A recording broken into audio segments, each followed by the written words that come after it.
Good morning, good afternoon, and good evening, whichever part of the world you are joining us from.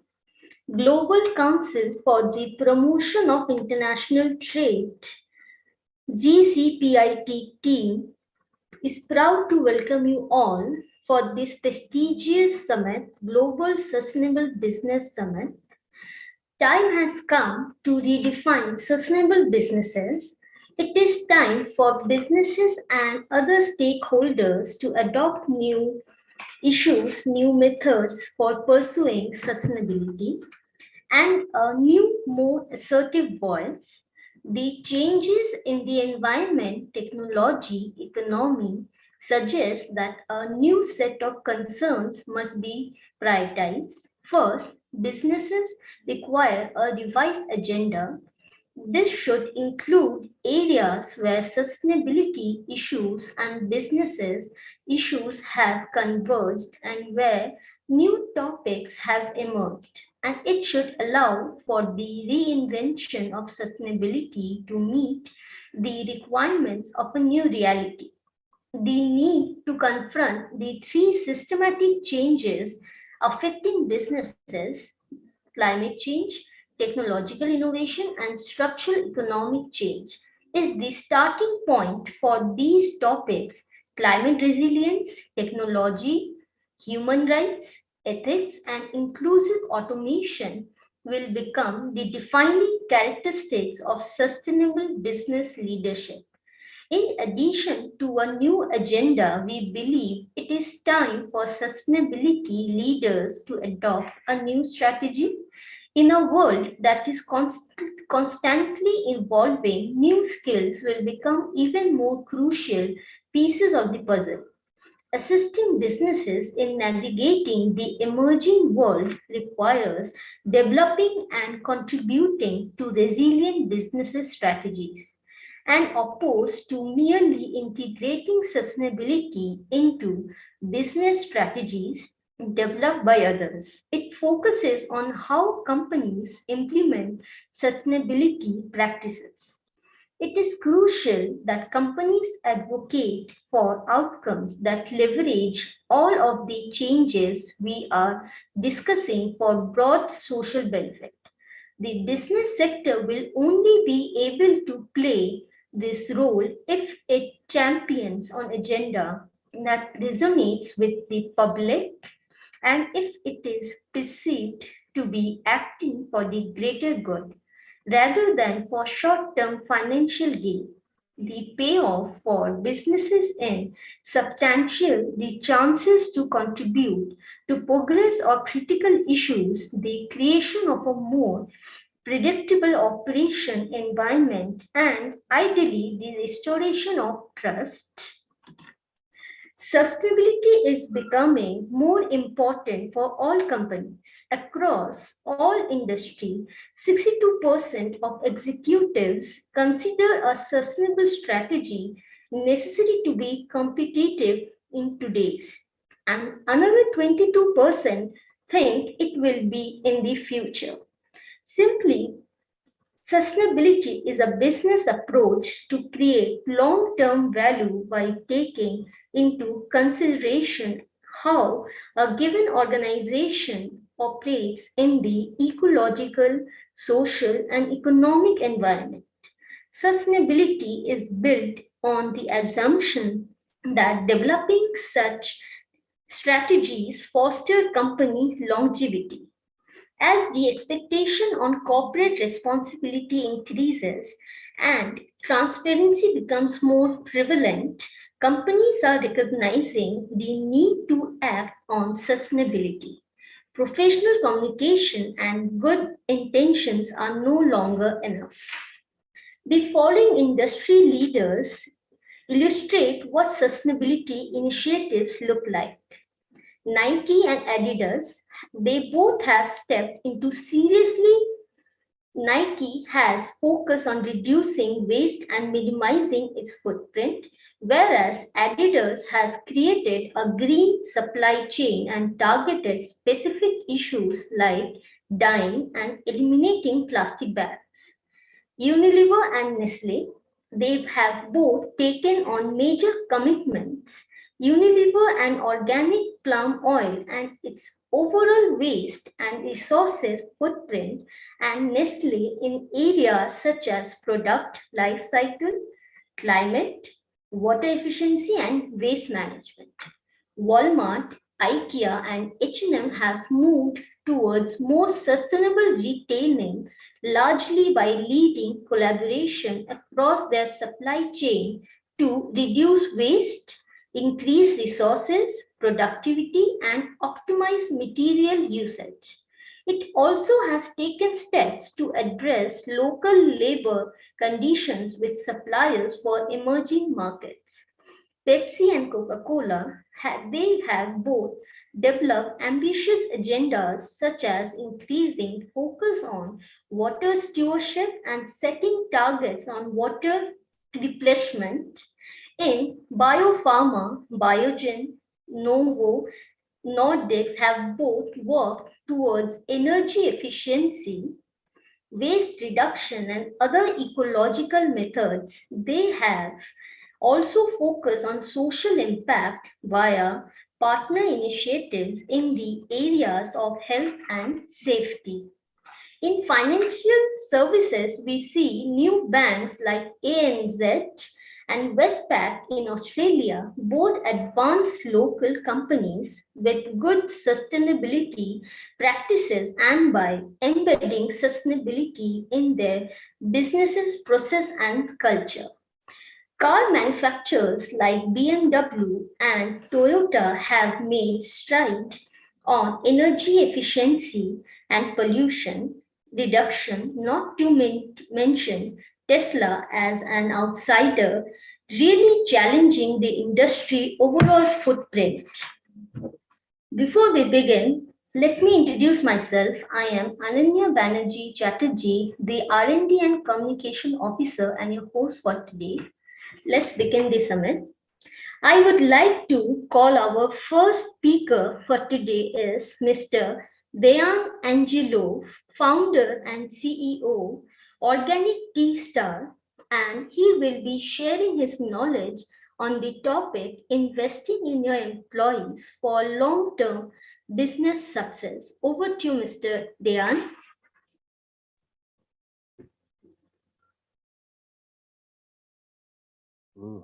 Hello, can you hear me?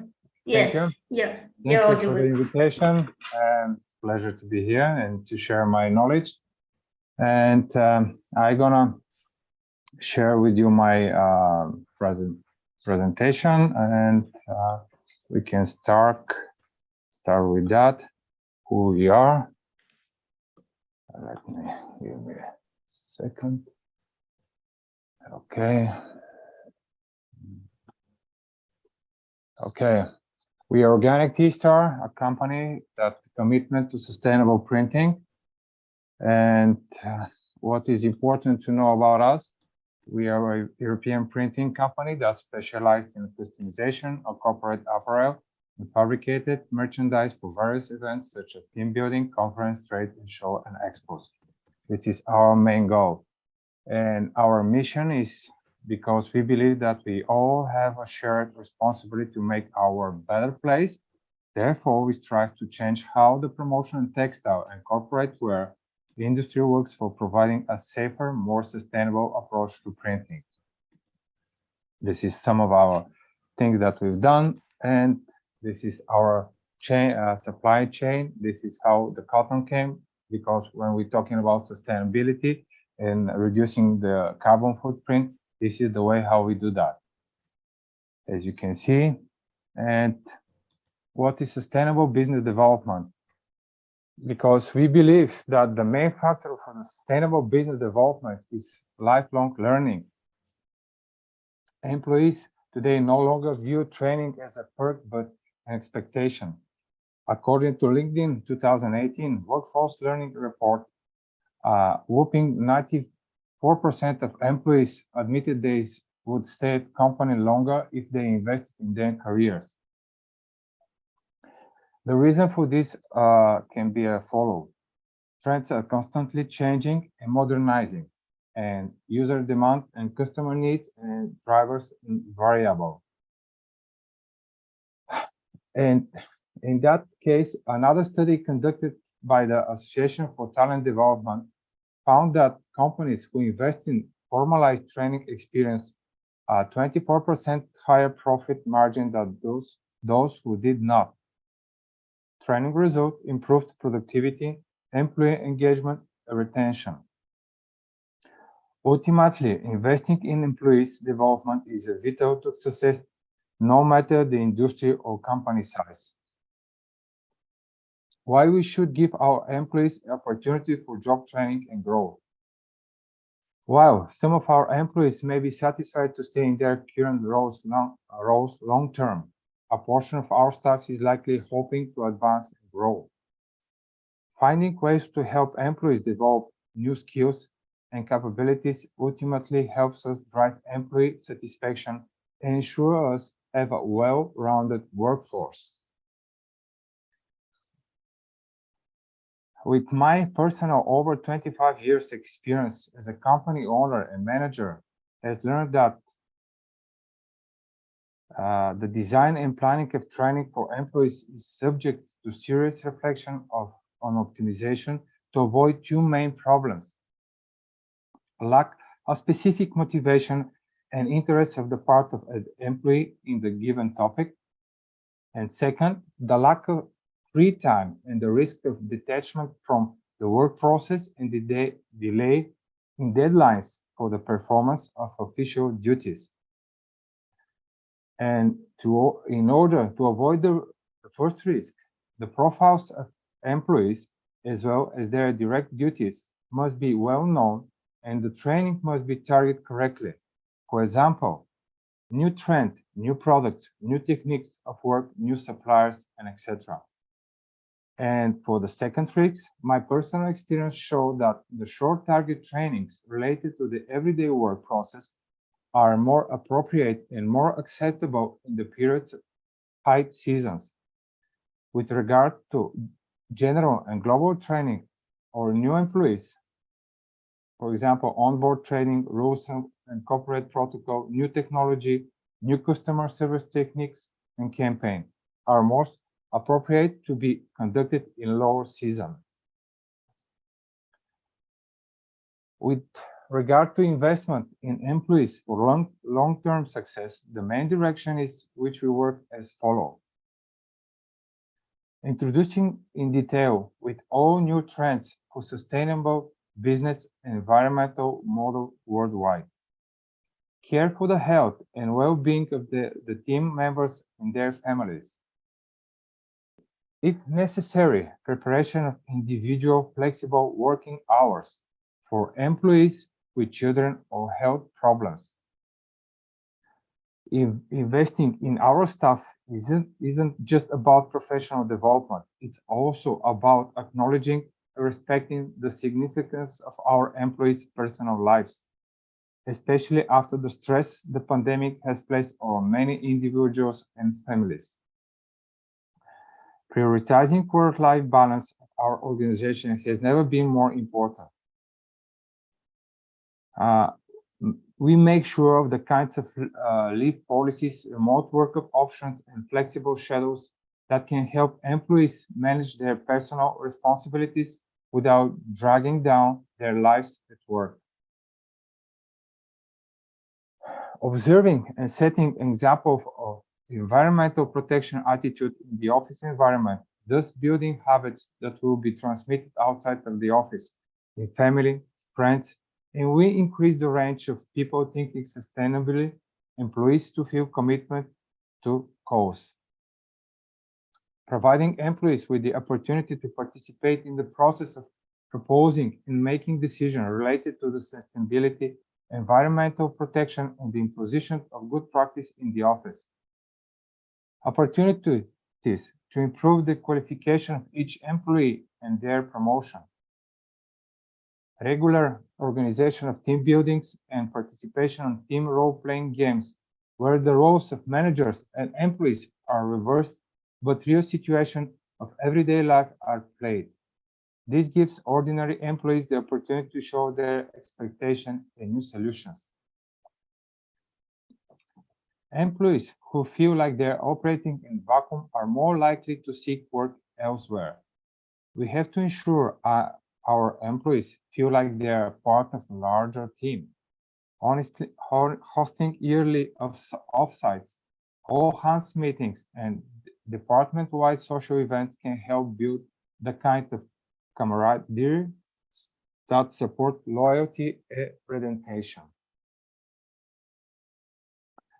And encouraging employees to seek, think, and offer the company various causes related to sustainable development, environmental protection, improvement of the working environment, raising awareness in the office, encourage them to become proactive. Attending cultural events, sport activities to provide the opportunity to communicate in informal environment and get to know team members and their families. Turning every employee into an ambassador of sustainable business and promote of the idea of environmental protection and circular economy. The mission of sustainable business and empathy to be passed from person to person, and with this commitment, employees to gradually realize that they are part of the company and its growth will inevitably lead to their personal development. Stimulating creativity, active participation in the process of sustainable business, developing the talents of each employee and finding their strengths and emphasis of them. Trained employees must compulsorily train at least 2 newly recruited employees. This, in addition to passing on the experience gained, is also a way to refresh their knowledge. Regular participation in seminars, conferences, and sectoral meetings in order to exchange experience and good practice, mandatory preparation of a written summary with the most important points in order for all other employees to be able to get acquainted with the novelties. Regular visit to production facilities and suppliers to monitor whether sustainable practices are declining in them. Refresh contacts and emphasize interest in the work and everyday life of colleagues. With employees feel cared for and enjoy going to work, they are much more productive and engaging. Their commitment and dedication reflect positively on their results, the office environment, and customer contacts. Ultimately, having satisfied employees help ensure us have satisfied customers. And this is our missions and the points and the bullets that we mentioned in my presentation. And this is the end of my presentation. Thank you for attention. If you have any question, I'm here just can answer for it.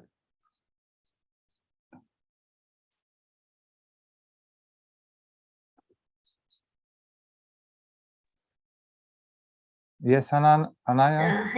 Yeah, thank you, sir. I would like to ask one question. How do you promote sustainable printing?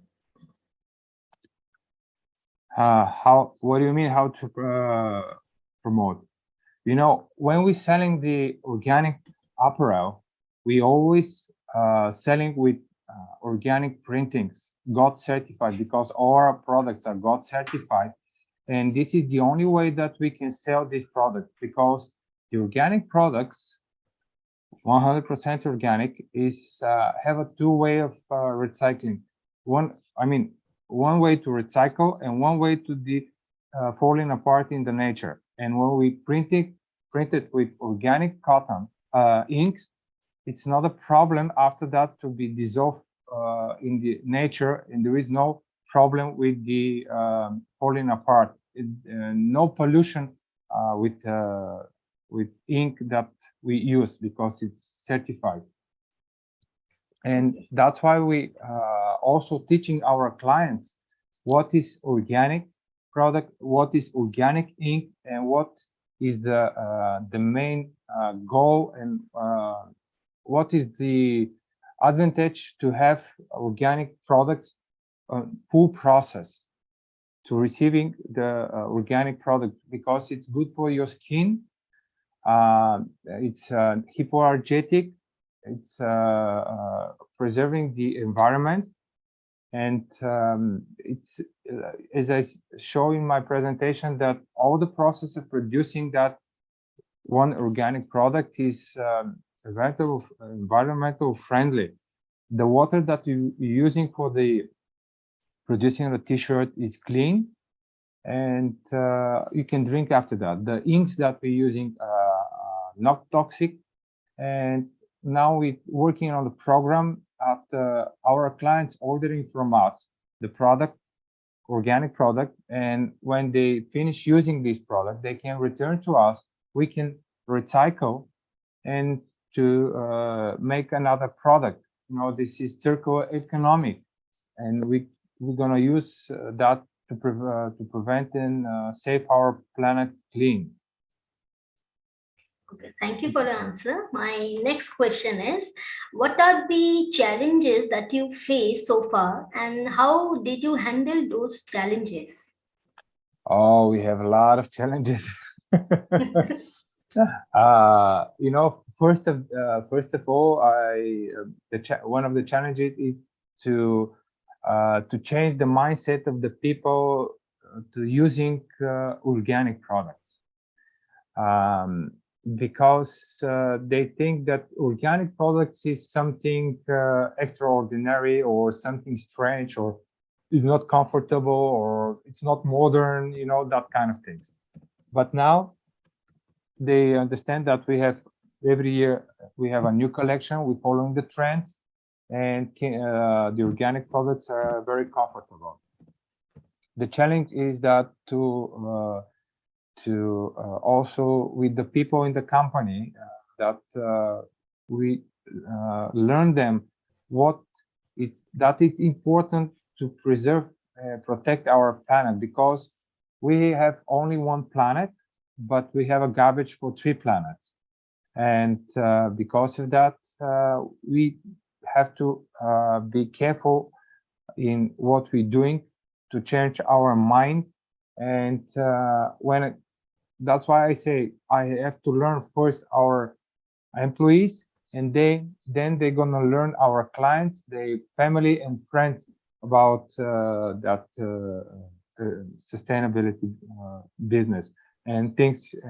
And every day we have a challenge with different things, not only with the clients, not only with the production, and we have a challenge facing with fast fashion. This is one of the other huge problem now. The fast fashion is the something I say evil, because you know it's the people don't understand that why this clothes is so cheap. They say, okay, I'm gonna buy that clothes, and I'm gonna wear it, but after 1, 2, or 3 washing, the clothes, it's falling apart or losing the color, losing the shape, and they throw away, and then they go to the environment, and it's not in making pollution and making you know, it's not okay. With organic products, we explained that following this principle of 30-30-30, which means 30 ways of wearing, 30 ways of washing, and 30 ways of drying, at least, but they're long lasting more than that. And the challenge is, you say, ask me, the right answer is to learn people about what is organic and sustainable business. They have to change on that way, not to make a greenwashing, but to start thinking of this direction.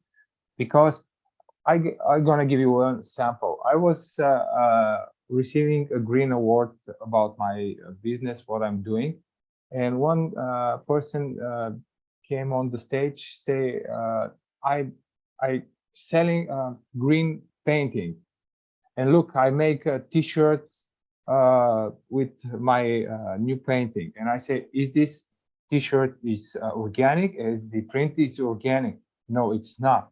Can you imagine? He's pretending for green, but he's not green.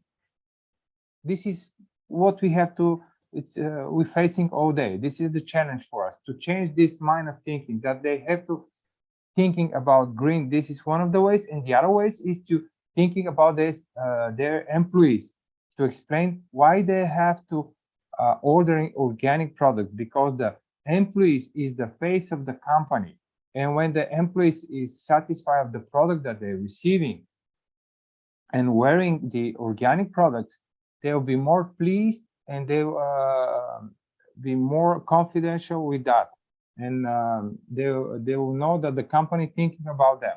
Because during the years, many years ago, I have a problem with clothes that was ordering for my client, and after that, some of the employees have allergic reaction. You know, it's not good. It's not good. They have to think about that, because the skin is the biggest organ of human body, and we cover with clothes. And if these clothes are not sustainable or organic, and they are toxic, they making a problem with your health, and with making different disease during the years. Okay, thank you. My next question is, how do you manage product diversity in the fashion industry? How manage? I don't know. It's difficult. You know, it's as I said before, we try to follow the trends, but still keeping the simplicity of the trends and the. But what do you mean diversity in the fashion industry? Can you specify what you mean? No. Okay, let me just clarify. So Okay. The question is basically, see, you are into the t-shirt, right? So how do you ensure that you come up with the different varieties of t-shirt to cater into the diverse customer segment? Okay. We have a different range of grammage of the t-shirts, different color diversity, and sometimes we offer to our clients customized dye t-shirts, especially for their needs, or company logo, or company colors. And yeah, this is the way. And but we didn't change the models for, especially for clients. They can use our already made models, and this is how we make the diversity of the pricing. That's why we make a different pricing level, because of the shape of the t-shirt, the color of the t-shirt, the cost of the t-shirt, but all of them remain the same quality. And we also offering the recycled t-shirt from 100% organic cotton, which is recycled cotton. This is how we make the diversity and different price level.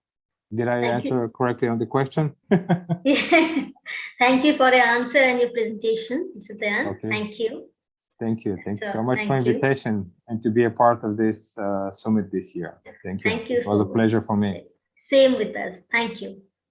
So I would like to call our next speaker, Mr. Louis Your Awful, Executive Director, AFC FTA Policy Network, Chairman of Executive Council, APN Women of Africa Network, CEO, Lobby Enterprise. He was the first district coordinator and acting deputy regional coordinator of Ministry of Women and Children in Ghana. And the topic he will share his knowledge is creating a future-proof business. Over to you, Mr. Lewis. Yes, good morning, and good morning to your participants. Unfortunately, how to just I couldn't do PowerPoint because of some little miscommunication about my time difference. So I think I'll be able to do my presentation orally. Thanks for the opportunity to be part of this program. I think that it's important we situate how to create a future-proof business. You know, Hello? because at the end of the day, Mr. Lewis, sorry for the can interruption. you hear me? Kindly, can you please on your camera? Pardon me? Can you please on your camera? Yes, I'm trying hard. I'm trying hard. Is it possible now? Yes.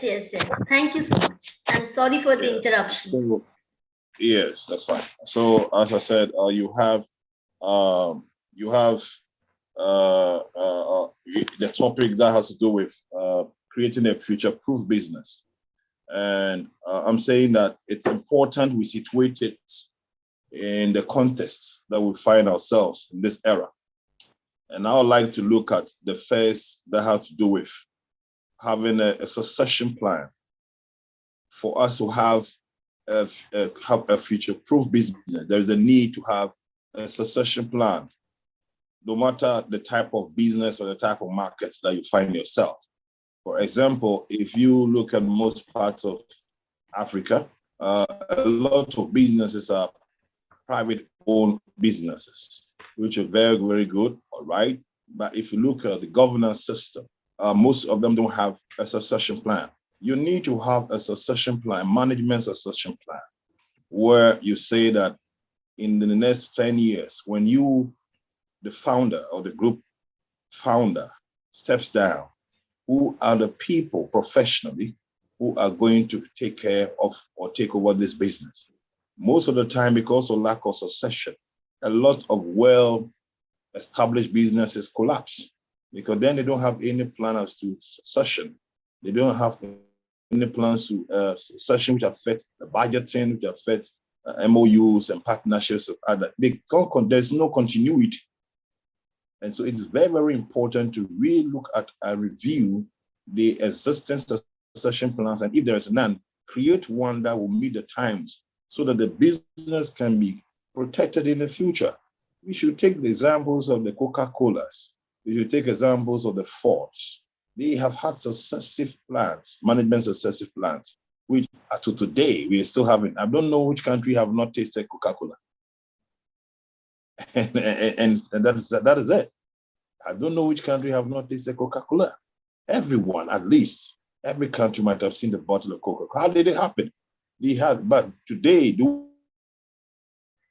there have been successions. And so I'm thinking that we need to, the second area that I want us to look at in order to create a future-proof business is to look at what we call your peer versus your competitive options. Your peer versus your competitive options. And by this, are you in business because of the people that are around you that you are competing with? Or you are in the business because of the competitive nature of the business?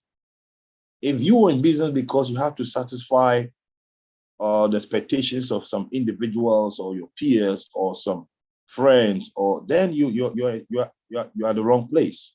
Because at the end of the day, you are just going to do exactly what they're expecting you to do. That recourse to the competitive structure of the industry. And that is very, very important because in the future, competition is going to grow. I remember the product Pepsi and Coca-Cola. Coca-Cola is so standing strong. It's still vibrant. I don't see much of that of Pepsi-Cola. So the question is that if I'm a business owner, maybe I felt oh, Coca-Cola is doing what I want to come up with a product like that. That is good. But is the option, is the focus because there is a product that you want to break it from, or because you are well prepared for the competitive nature of the industry? And so as you're going into business in the future, for you to have a business that will last, you need to really calculate the competitive nature of the industry and not because it's a peer, not because you feel like you can compete because someone is in. It amazes me. Sometimes you come to Ghana, sometimes you see somebody establish a business, a particular type of venture, and by the time you realize about 100 people are in it. And when that industry begins to go down, almost everybody goes down. And so you can count some kind of businesses that started 10 years ago, they are no more. Why? Was it based on peer? Oh, everybody is doing it, I think I can do it. Or it was based upon the competitive nature of the industry in the future. Today, those kind of businesses that came like a kind of mushroom because we're based on peer, most of them don't exist. So we need to look at our competitive nature of the industry versus the peer reason why you establish the business. And if we are going to have it to be fully established and be able to stand the proof of time, then we need to go into the competitive nature and prepare the competitive pillars that would need for our business to thrive. A critical area that I also want to touch on has to do with that. You have to really involve, and it is not even a point that should even leave a technology. For you to create a future-proof business, you will really have to prepare to invest in technology. Because you and I know you can't underestimate the power of technology. But here, technology should be what I call appropriate technology. What appropriate technology have you envisaged for your business to survive in the future? I don't remember, madam, the last time you posted a letter. You went to the post office. I don't remember. Because why? Now you can send your messages through WhatsApp, through every so many minutes within the shortest possible time. So now you've wiped out a post office, maybe you you're receiving certain hard packages and whatever. But gone are the days when you have to trek to the post office.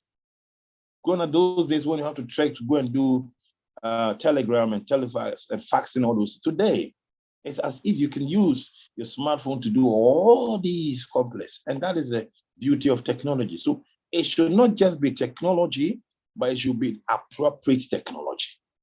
So for your future business to be really survive the proof of time, you must develop appropriate technology, not just technology, but appropriate technology. I don't know whether there'll come a time that telecoms are not going to work again, because that is an appropriate technology. How could we engage people to communicate to each other? How do we come with the same cards? These are inelastic products or services that at the end of the day is appropriate to the needs of times. And no matter how time changes, technology becomes constant, which is very, very important. Appropriate technology is something that we have to look. As I was asking you the last time you went to the post office to post, it's the same way. I'm not sure the last time you went to the bank physically, maybe to deposit or to do a withdrawal. Why? Because at the end of the day, the appropriate technology of where you can do all your banking transactions are on your phone through AI systems and through robotics and what have you. So my third emphasis will be on appropriate technology, not just technology, in having a future-proof business. My last point I want to really emphasize, which is very, very key, has to do with the what I call, you must develop the art of business models. The art of business models. And this, a lot of people really practice what they were trained at the universities or polytechnic. Good, that is fine. But it is not the same when you come to the art of how it plays in an industry.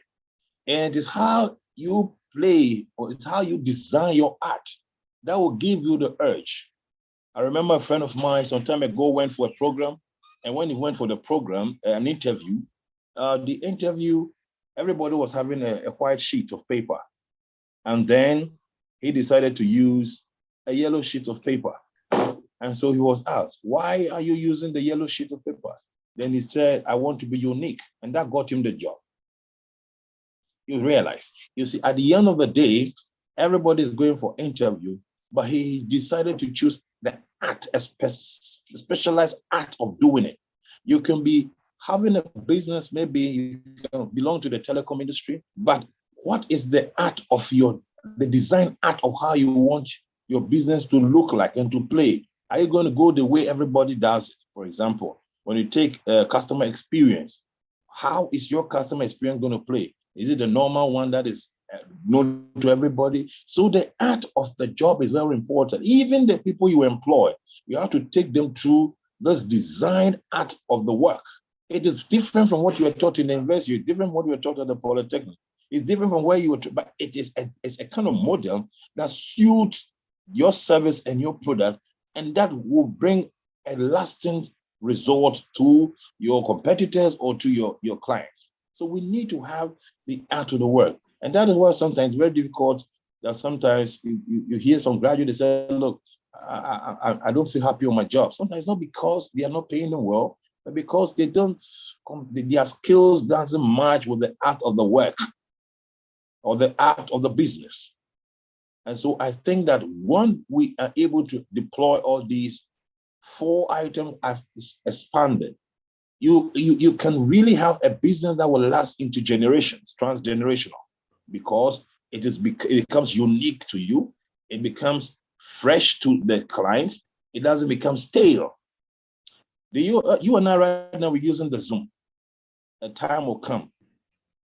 How we're going to structure our meetings is very, very important. How are we going to have it different from the way it is ever done anywhere? Today, Zoom is about to lay off some people. Why?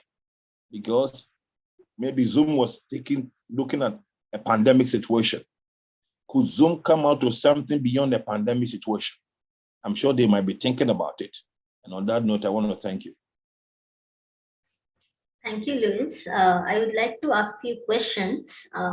Please explain few business opportunities in Ghana. What are the business opportunities in Ghana? Ghana, agribusiness, you have a lot of opportunity in agribusiness, especially when you're building value chain. Because the National Export Development Organization, the National Export Goal or Vision has expanded a lot of exportable crops, which becomes cash crops beyond cocoa, cashew.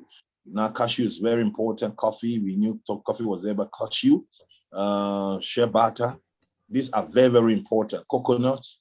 So the agribusiness and agri-processing, very, very much big opportunity. Again, in the area of ICT is really, really growing at alarming rates.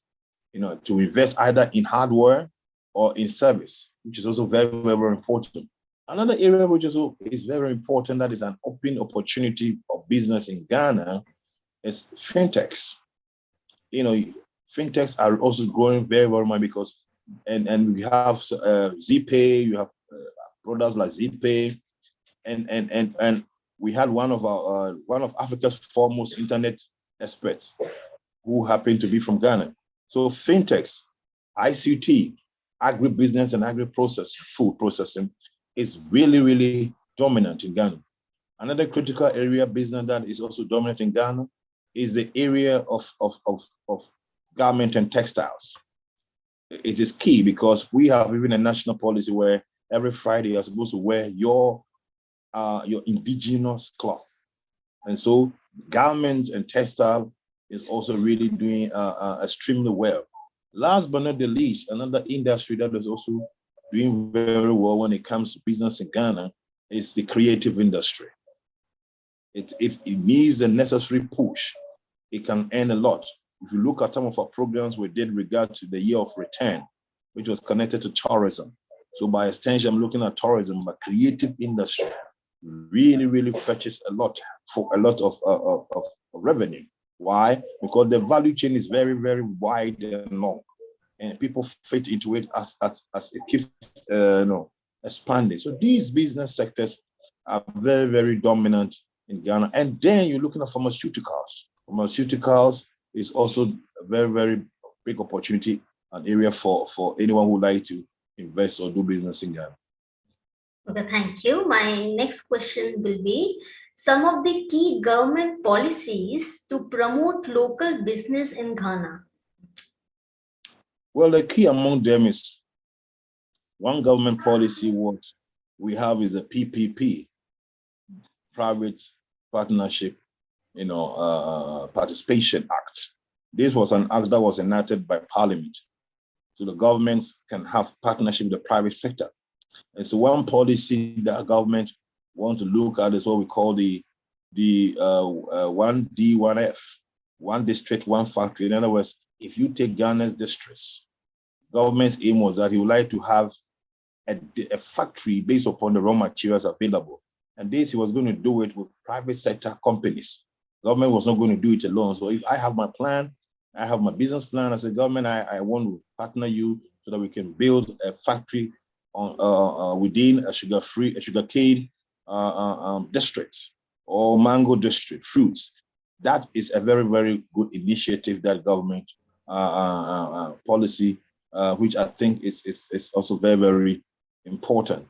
Then also the policy of looking at the all agencies, government agencies, whatever, should wear our African way on Fridays. That promotes local content. That promotes local content. Because at the end of the day, you know that at least if the whole Friday, every Friday, the attention of purchasing, and I would like to use India, for example. After your independence, you came up with your own designed garment and clothing industry. It wasn't easy initially, but today you're exporting more. So that was the concept of let's wear what we design, what we sew. Let's wear our own indigenous garment or clothing textiles. And that promotes the local companies, and it shifts them away from a lot of undue competition from outside. Okay, thank you. My next question is, how emerging technologies evolving in Africa? I think if I go back to my earlier point, technology is fast evolving. Now, a lot of us are waking up to the AI and robotics. A lot of Africans have taken seriousness to STEM projects. STEM education is really ongoing. So you take STEM education, you take robotics, AI, you take blockchain, you take even metaverse. All these are, and then you talk 3D works, all these are changing various facets of industry, especially if you take the health sector. It's very difficult these days. There's a lot of e-pharmacology or e-pharmacy or e-pharmacy. Those days, sometimes you have to really walk directly to the pharmacist for prescription. A lot of technology has evolved, where it's bringing the pharmacist closer to the doorsteps of the client or the patient. Again, you look at the banking industry, technology has really evolved. I tell you honestly, gone are those days you have to go there and send physical cash to the branch, the banking hall. Now, you can walk to one ATM with your hard cash, slot it inside, and you still have the same services. Even almost all media where we accrue ourselves to media, news, television, are all on apps. If you didn't watch a show, it's not like those days when you say, oh my God. Today, you have apps that you can go back to the program that you missed, and it is changing the way we have the human-to-human contact, and to rather more of focusing on these technological products and technological services. So it's really evolving in the area of banking, in the area of health, in the area of education, and also in the area of transport and logistics and aviation as well. Thank you so much, Mr. Lewis, for your answer and your time. Thank you. My pleasure, and I wish you all well. Sir, I need to ask one question. You are one of the renowned AFCTA policy experts. Will you please highlight few key policies, agendas of Africa Free Trade Agreement? The African Continental Free Trade has the vision of one African market. So the free trade is actually to boost intra-African trade, is to reduce our trade with the rest of the world by trading among ourselves. And so one of the target is to make sure that we add value to our raw materials. And so its focus is more on tariff reduction, duty reduction. How do we do it? By liberalizing about 90% of our products and keep 7 and 3% to help local industry. So countries are supposed to liberalize based on preferences. For example, what schedule did you submit? Your schedules of commitment is very, very important. So West Africa, the regional blocks went with one schedule, other regions went with one schedule. What that place is that any product that is not manufactured from Africa will attract duty.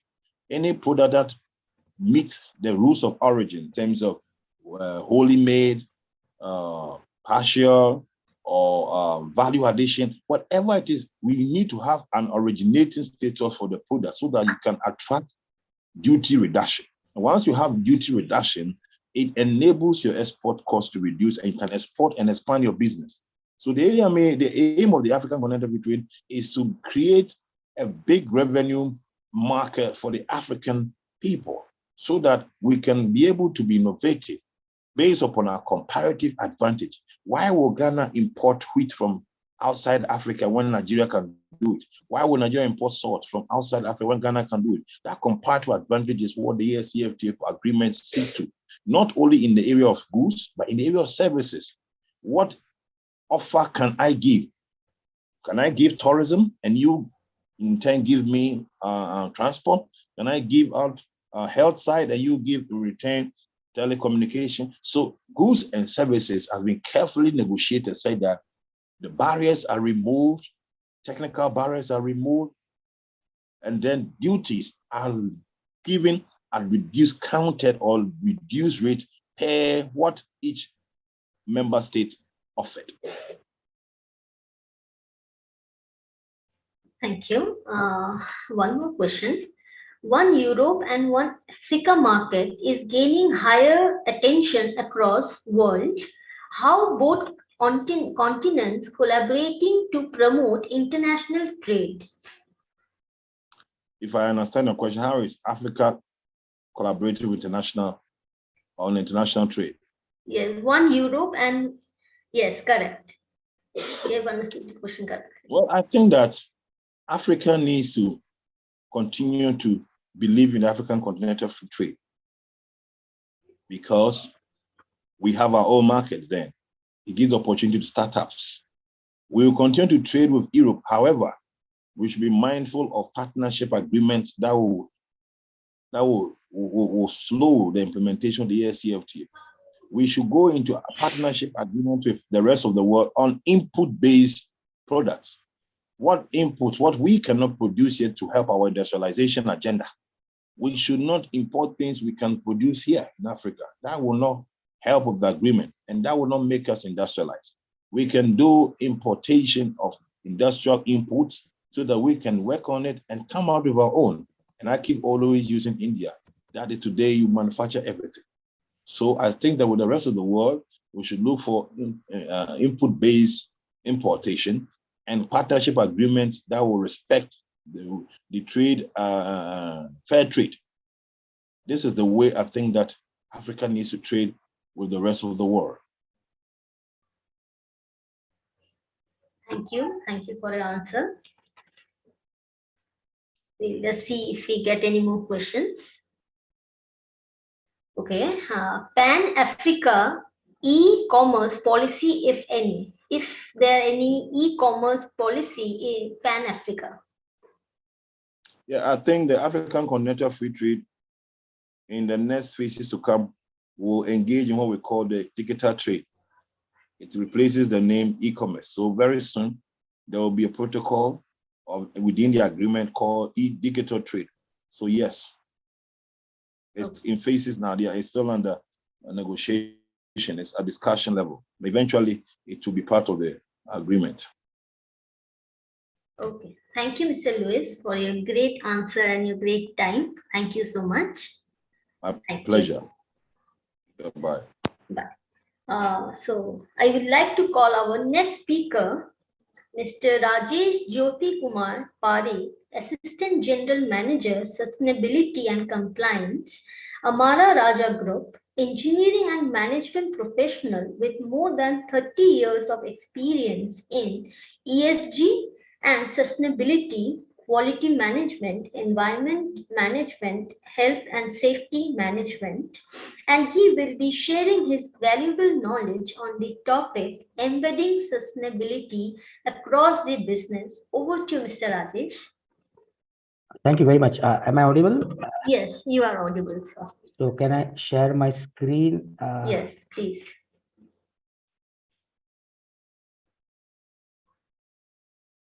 Is this presentation? Yes, it's visible. Okay. First of all, I would like to thank GCPIT and Mr. Santosh and the entire team for giving me this opportunity to speak in such a wonderful forum amongst distinguished sustainability and other professionals from other domains. Since we have a short window for such a big topic, I would not waste my time in introducing myself, since you have already introduced me.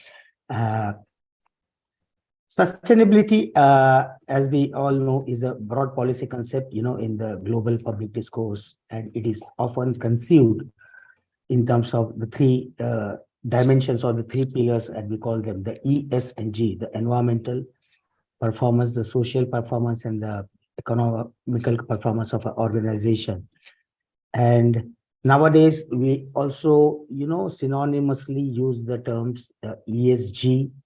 So ESG and sustainability have become synonymous. So I'm not getting into the details of this because I see other speakers have already, spent a lot of time and spoken about what is sustainability, what is ESG, and the importance of sustainability and ESG to any business and any organization. Now, if just to quickly set a context, if we talk about the sustainability developments in India, we see there are a lot of regulatory and compliance related requirements coming in with respect to ESG disclosures. Like the top 1,000 companies today have to come out with their BRSR reports, the business social responsibility reports. If we talk about the markets, there are a lot of ESG-linked funds, ESG-linked funding, which is taking place. Investments with respect to ESG are fast gaining traction in India. Climate commitments. We all know that India is also at the forefront of,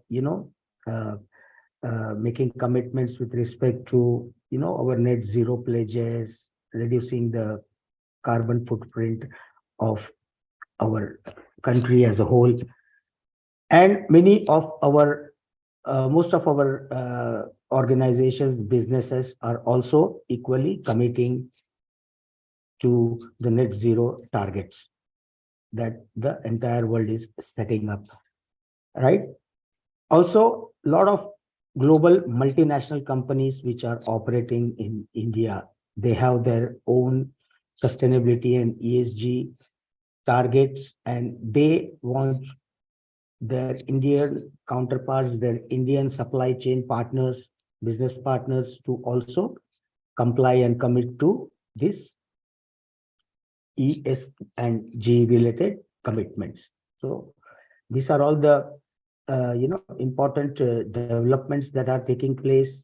We all know, as a Indian company, there is a business case for why Indian companies should, adopt best sustainability practices and give a lot of impetus on implementing sustainability within their organization, right? As we have discussed in the previous sites, a lot of focus is given by rating agencies. A lot of focus is given by the investment community with respect to the performance of a company vis-a-vis the environment, social, and governance performance, the sustainability performance. and lot of investors are investing into sustainable businesses. We have a lot of indices which are sustainability specific for investors. So this, along with other benefits like sustainable company, a company which is sustainability, which practices sustainability, will always have competitive advantage by combining its operational efficiencies. It gives organization or businesses opportunities to enter new markets in line with the always changing customer preferences. Access to capital markets and lower cost of funding. Most of the companies who go for mergers, acquisitions, inorganic growth along with organic growth, they require a lot of funds to fund those ventures and projects. So a company which has a good sustainability performance, which has a good standing in the market, will always have access to easy capital, at the same time capital at a lower interest rate or a lower cost. And one of the important benefits is also that this allows companies to manage their risks. There is one slide I have after a couple of slides which talks about the material risks that an organization or a business faces today in this dynamic business environment. So if we have an appropriate sustainability management system, businesses will be able to manage these risks as well as convert these risks into opportunities. So that's another aspect. And one of other important case I would say is a sustainable company, a good company having a good sustainability image will always be able to attract and retain quality talent. So more and more employees today are preferring to work for companies, those companies which demonstrate responsible behavior and a proper purpose.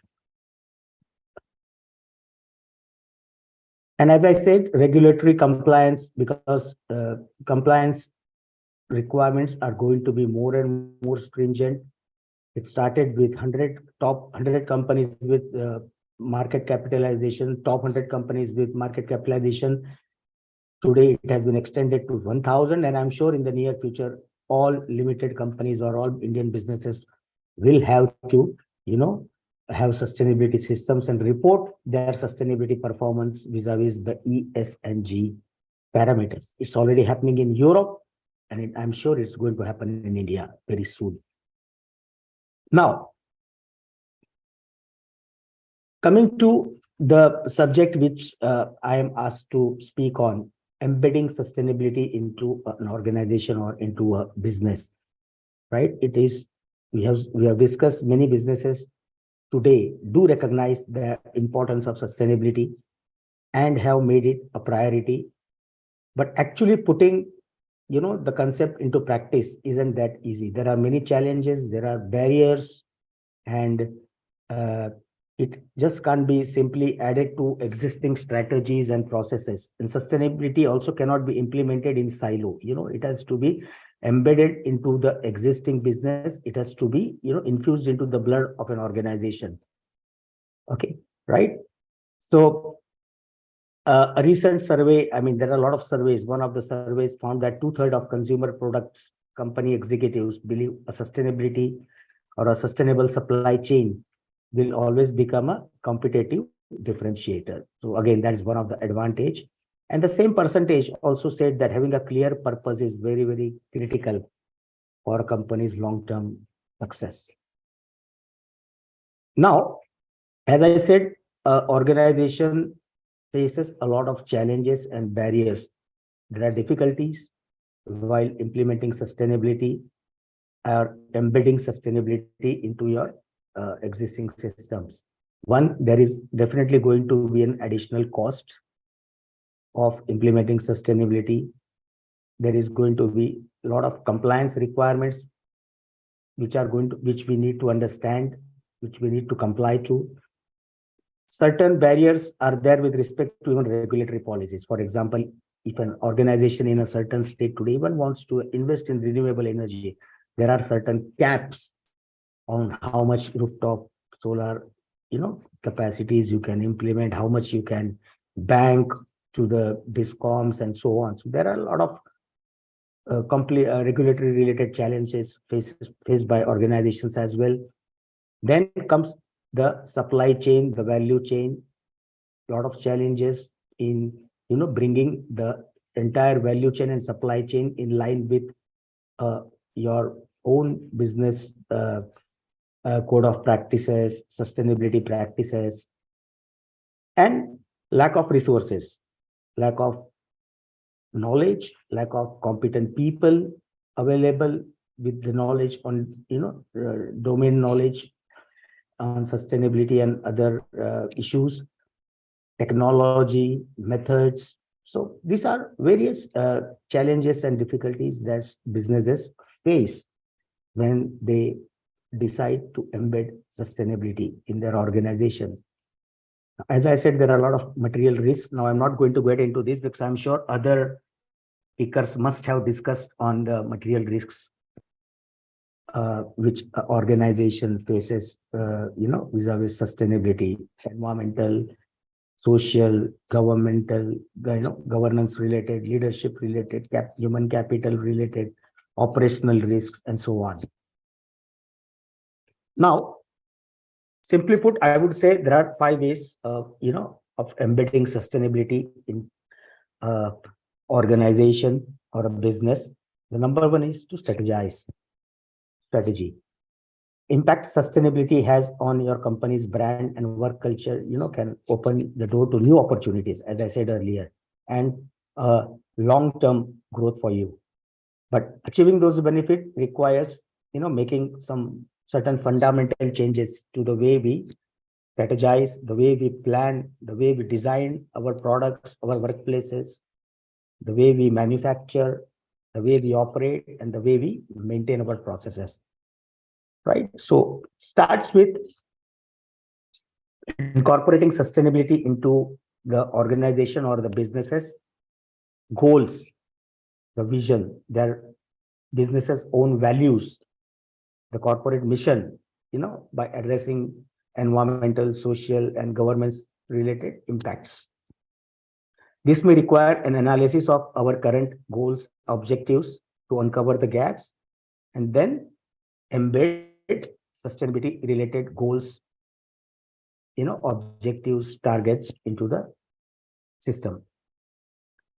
For this, the corporate stakeholders, the top management, the board needs to be, bought in. They need to be on board with an understanding that sustainability is just not a compliance requirement today, but it is also a means to achieve competitive advantage. So as a business, we need to define our vision, mission statements, and our values vis-a-vis sustainability. That's number 1. Number 2, we need to put in place a formal organizational structure, a formal sustainability structure, right? We need to determine where the decision-making authority within the organization lies, create executive positions like maybe nowadays you see most of the companies have chief sustainability officers, sustainability divisions at the corporate level, at site levels.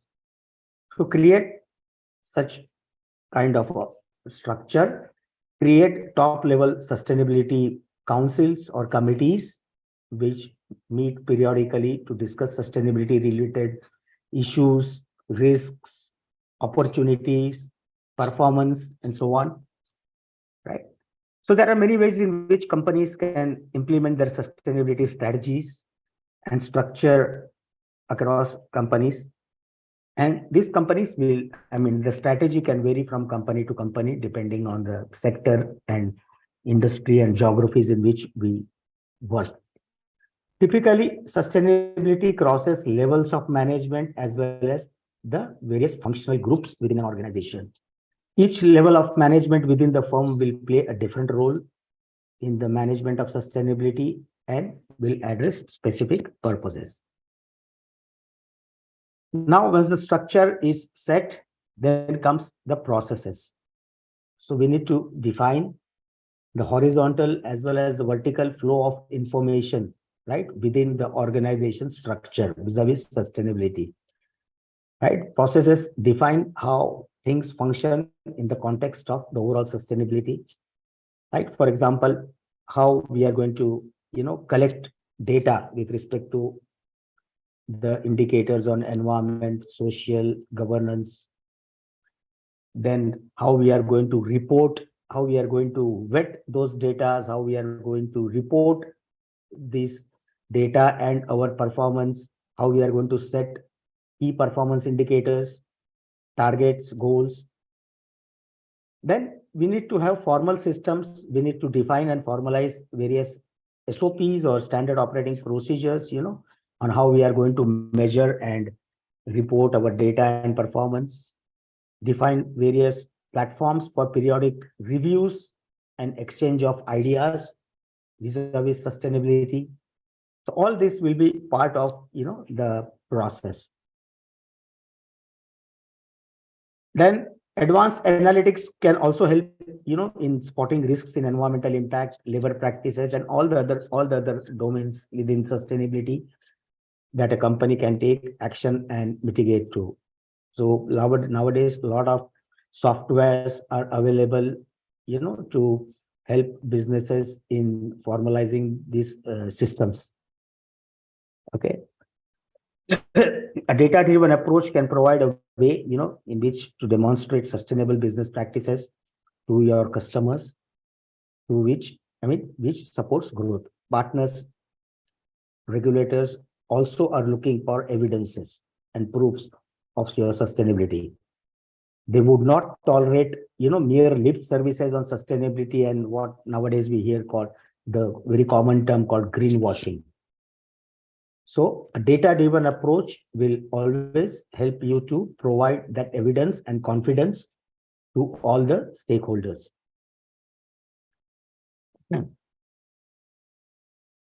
Get a clear view in order to take action. Now, this is also one of the important, points under the process approach that we can have. Embedding sustainability throughout an organization requires, the visibility into performance metrics like resource use.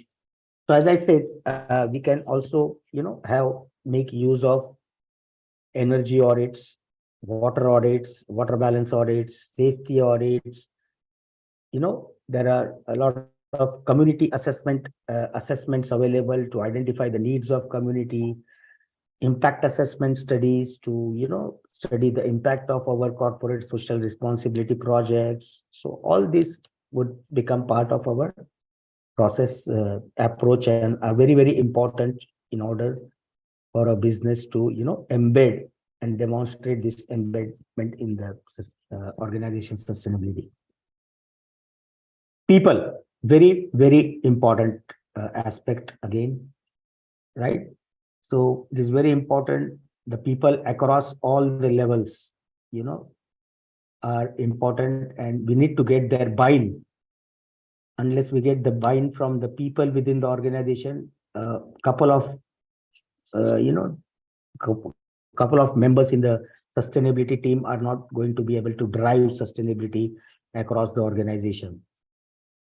Influence and build the organization's human resource, through recruitment, promotion, rotation of people, training, capacity building, development of people, mentoring of people, all vis-a-vis sustainability. So there must be a lot of emphasis, a lot of programs in order to influence people, in order to get people on board and buy the idea and have that, ownership, as we say. Building capacity within the organization at different levels is, paramount for the successful implementation. If we don't, if we fail in this aspect, we are not going to achieve our vision, mission, and goals. And then finally, report your performance. So today, there are various platforms available to report organization or businesses sustainability performance. We have the sustainability reports. We have various standards. We have the Global Reporting Initiative. We have the SASB. We have TCFD. We have, the Carbon Disclosure Project, CDP. We have those sustainability development goals. So there are various avenues available. And of course, if we talk of the Indian context, we have the BRSR.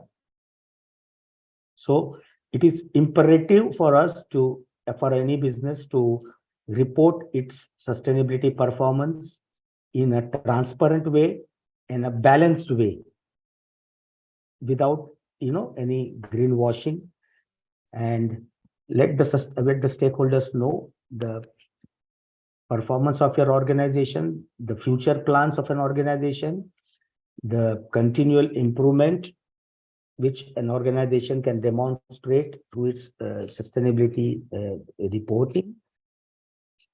Right? So these are the 5 simple ways I would say in which an organization or a business can, embed sustainability in its system. So that's all from my side.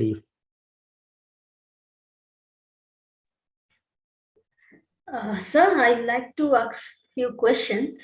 My first question will be, as a global leader, how do you design ESG and SDGs from large and diverse corporate perspective?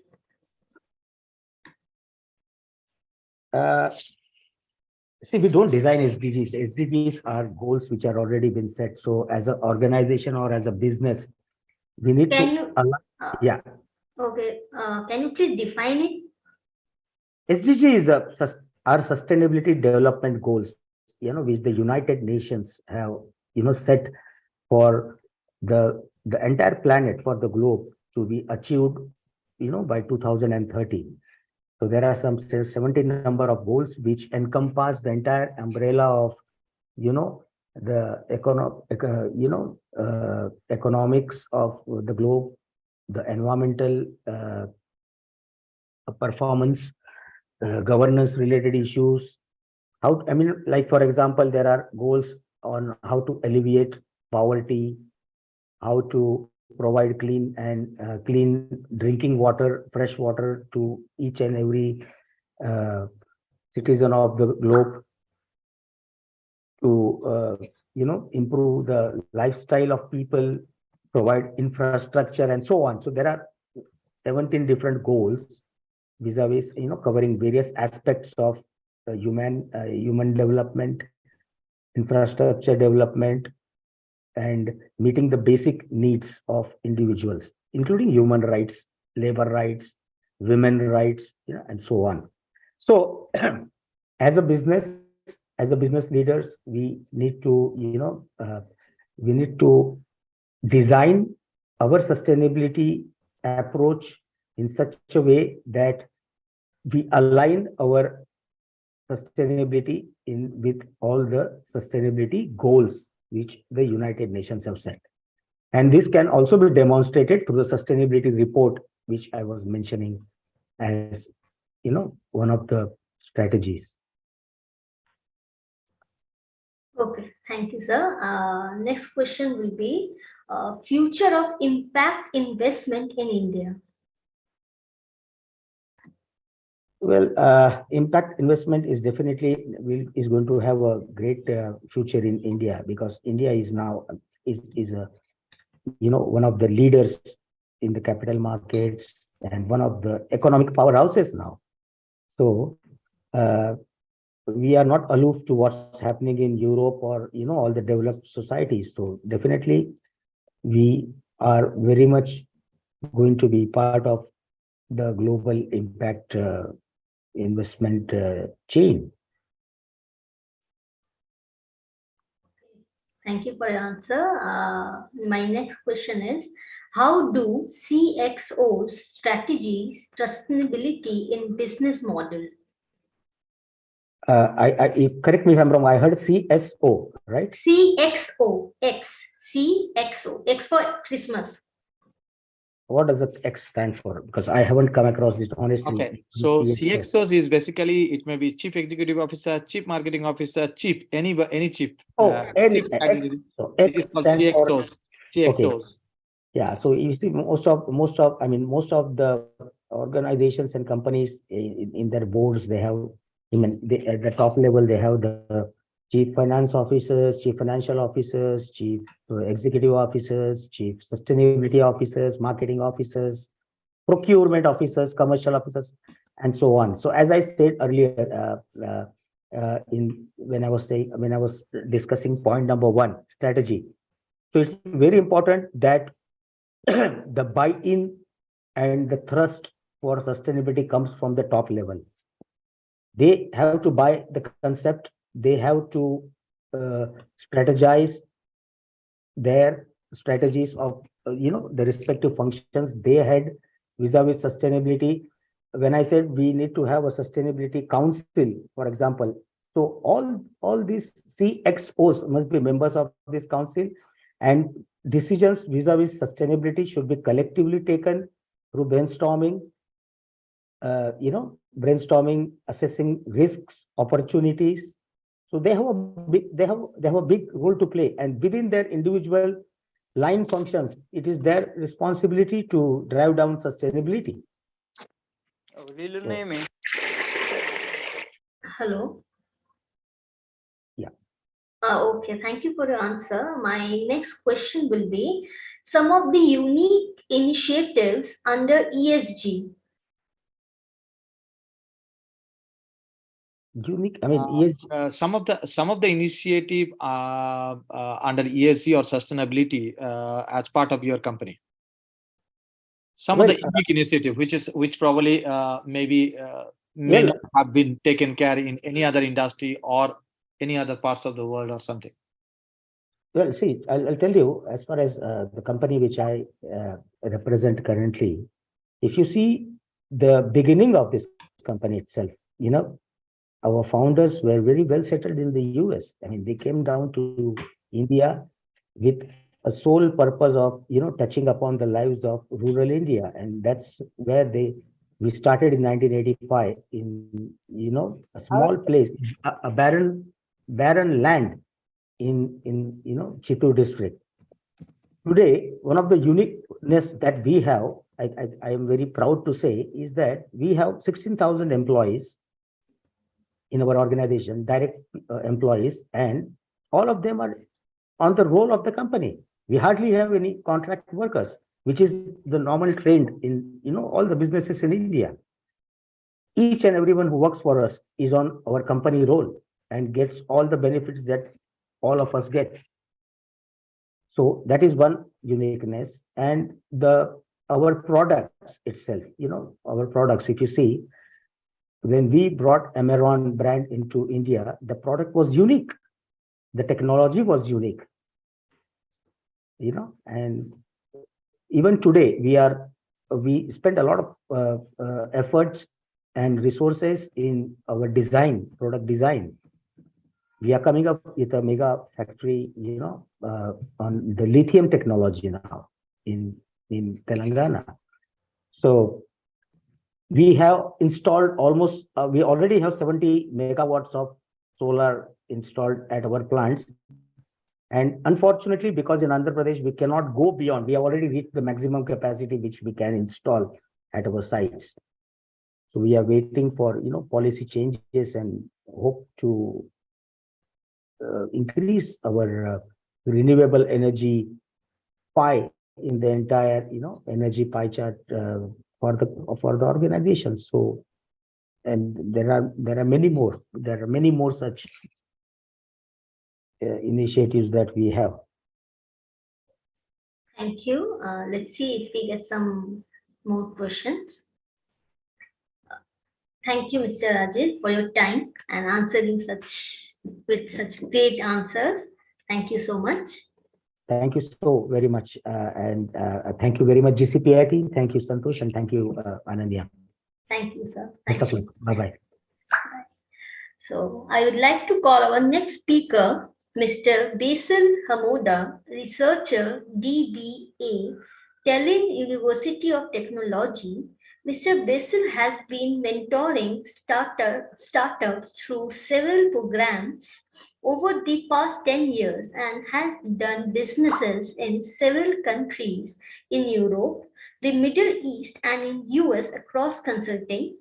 And the topic in which he will be sharing his knowledge is sustainable business models in small and medium enterprises. Over to you, Mr. Basil. Okay. Thank you very much for the introduction and thank you for having me here. It's my pleasure, of course. As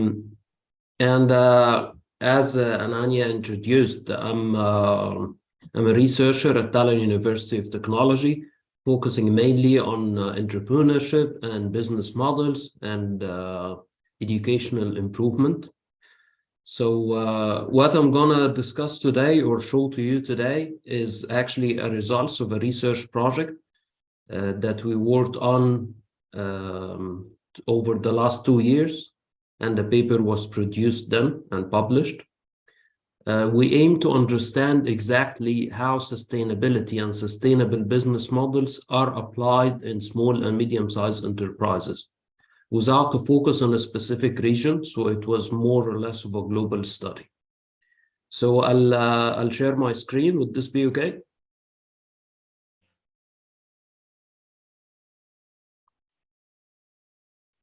Yes, please, you can share the screen. Okay.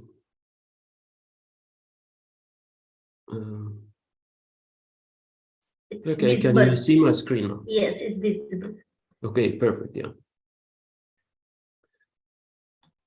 Okay, so why did we do this study actually? We found that organizations, they're starting to realize more every day that they need to contribute to their communities and they have to improve their societal and environmental impacts, while at the same time balancing it with staying financially viable, which is not an easy equation to keep.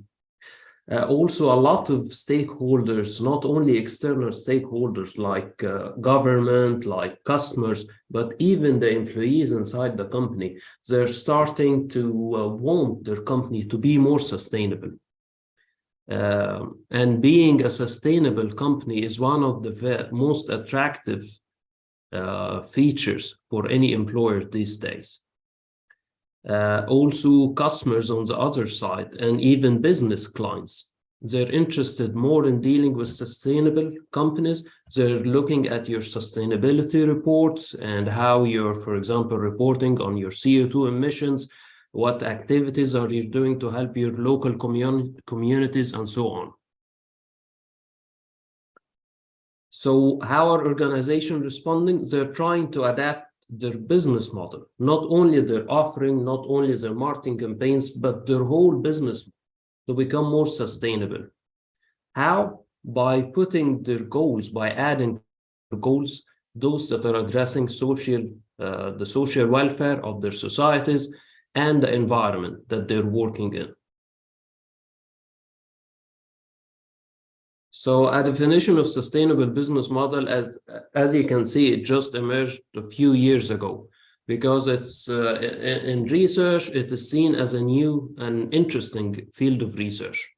They're saying that it's a business model which is very proactive in nature, taking in consideration all the expectation of stakeholders, especially when it comes to the triple aim of sustainability, social, economic, and environmental, and with a long-term view. So you're not just doing activities on the short term to appear good or to whitewash your company, but it's a long-term and continuous endeavor.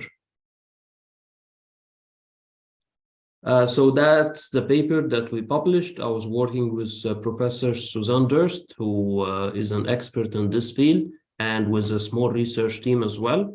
And it was published last year, and the link will be made available to everyone if interested. What we did, that we actually thought, okay, let's try first to understand what others have studied, what research has known so far. And we tried to connect the three main streams, so sustainability with business models and small and medium-sized enterprises, trying to understand this field, how it is trending, trying to analyze what we know and also what we don't know so far, so we can actually explore these areas in the future and drive conclusions, not only for researchers or scholars, but also for managers and policymakers. So I believe this is not surprising to most people that the main focus of all the studies was in Europe. Maybe this is driven by the sheer focus of European Commission and other governing bodies on driving sustainability metrics in businesses, while in developing countries we're lagging behind us. You can see that almost 70% of the total studies, we analyzed over 85 studies. Around 52 of them are only focused in Europe. Also by sectors, and this was another surprise to us, that the majority of sectors covered is what we like to call sustainable sectors or new sectors. Sectors that's easy to implement sustainability efforts or CSR efforts, while the main sectors like oil and gas, like transportation or like healthcare, were actually not studied at all when it comes to their sustainability practices. So in trying to understand the field, we put the number of studies that have been done so far into 4 or 5 buckets. The first one is looking at antecedents, and by antecedents, we're understanding the challenges as barriers, which is actually the main topic that was studied, why small companies or medium-sized companies are able to adopt sustainable practices, and also what enablers are there, whether internal enablers in the company or in the environment. The second part, actually, their studies were tried, okay, let's look at how those small companies are implementing this sustainable business model or sustainable practices. And there's not a lot of studies in this area, and most of the studies are looking like what we call a snapshot. So they're analyzing the status as it is in this moment of time. While we all know that changing a business model, implementing it, and reporting on it, it takes quite a long time, which needs more longitudinal studies over a number of years. The third one is looking at the impacts and effects. And unfortunately, all the studies there were looking at the effects from a financial perspective. Okay, so I applied sustainable business model or did some sustainable activities. How did it affect my financial sheets?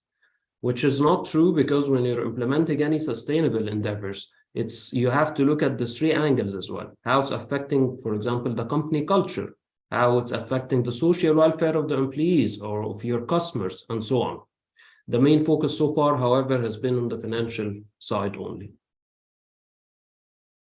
And the relations, and this has received quite a lot of interest, which is understandable, because implementing sustainable business model is a new thing, especially among small companies. Everyone say, yeah, big companies, they have the money, they have reputation, they have the client base, while small companies don't. So a lot of people are trying to understand, okay, how can we implement this? How do we address the ecosystem, the external stakeholders' expectations? How does it interplay with other theories or, for example, other management practices? Because we can't just apply sustainable business models without knowing how it affects other areas of management, like operations, like HR, and why not? So I believe the main interest so far is in barriers and enablers, and that's when we're presenting the study. Most people are asking us, okay, so what's exactly preventing small companies from implementing sustainable practices? First of all, and most importantly, they don't have the financial resources and knowledge. So you can imagine that in big companies, yes, the directors there, they're going out, they're getting MBAs, DBAs, PhDs, and whatever, while most managers or leaders of small and medium-sized enterprises, they don't have this awareness or this education. And also they don't have the financial resources. They're just managing on day-to-day basis. The second issue that they don't have the competences. So even if the leader has the knowledge and know how to implement it, the rest of the team doesn't know how to do it. The third reason is what we call a fixed mindset. So everyone is focused on doing the business as they used to do it for 20 years, especially that a lot of small businesses are family-based and they can't really change the ways they're doing. You know, everyone is resistant to change, and that's the most difficult thing, the culture, the most difficult thing to change. And this leads to the company culture. So the company culture is based mainly on few key people who are controlling the whole operations, and these usually don't like to change things. The organization, the small companies, they don't have the capabilities to do it. And of course, the strategy, and I believe most of us already know that most small companies or even medium-sized one up to hundreds of employees, they don't have a clear strategy. They just have goals, annual goals, and they want to implement it, and they are mainly driven by sales endeavors. Okay, so if we look at research, I'm going to present the directions or our conclusions for research and also for management and for policymakers. So on a research perspective, as we have seen, most of the studies are focusing on the barriers, on enablers, and why not. However, there's a need to understand a lot of other stuff, especially how business models are implemented, which is quite important, knowing that SMEs are not just one type of companies. So they're a heterogeneous group of companies. They're different size. So the way you apply sustainable business models in a company which got 100 or 200 employees is completely different from how a startup would approach it. In addition, all of the studies are usually focusing on companies that have adopted it and have achieved some results, while actually the truth in the startup world or small companies world, that over 90% of them fail. However, no one is trying to understand why this failure happened, although it can provide us with a lot of best practices and maybe worse practices to avoid as well. Also, as we have seen, most of the studies are focusing on reporting how, when I implement this sustainable business model, it's going to affect my bottom line. Yes, but it's not only about the bottom line, it has other aspects, how it affects your employee commitment, for example, how it can affect your reputation in the market, how the customers view you, how other stakeholders might be more willing to cooperate with you if you are more sustainable. Unfortunately, there's almost no studies at all that address the impact on these different factors. And when it comes to managers and policymakers, we believe that there need to be not only encouraged, but actually mandated that there must be annual reporting for small companies. Not only in most of countries now, they say, okay, if your annual revenue is above, I don't know, 5 million or 10 million, you must submit an annual sustainability report without even enough guidance what it should include. We believe that this mandate should be extended to all companies, even small ones, and should be detailed what exactly is expected in this report.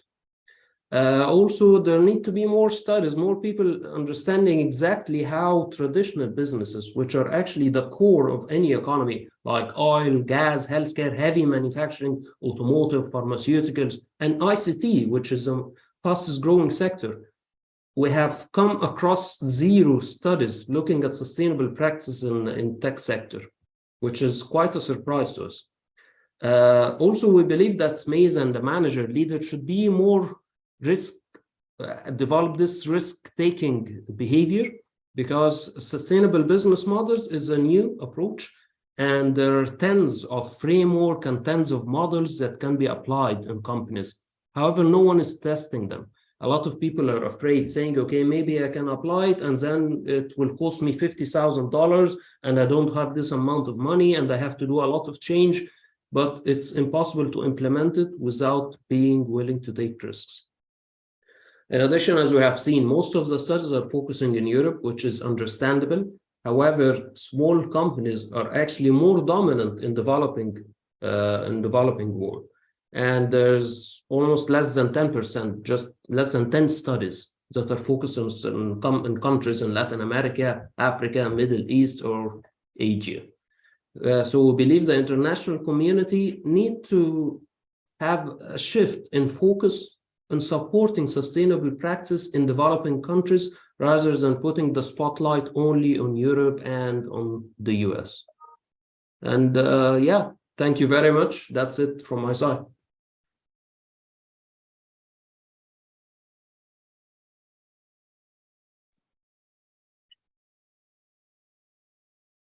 Ananya, you're muted.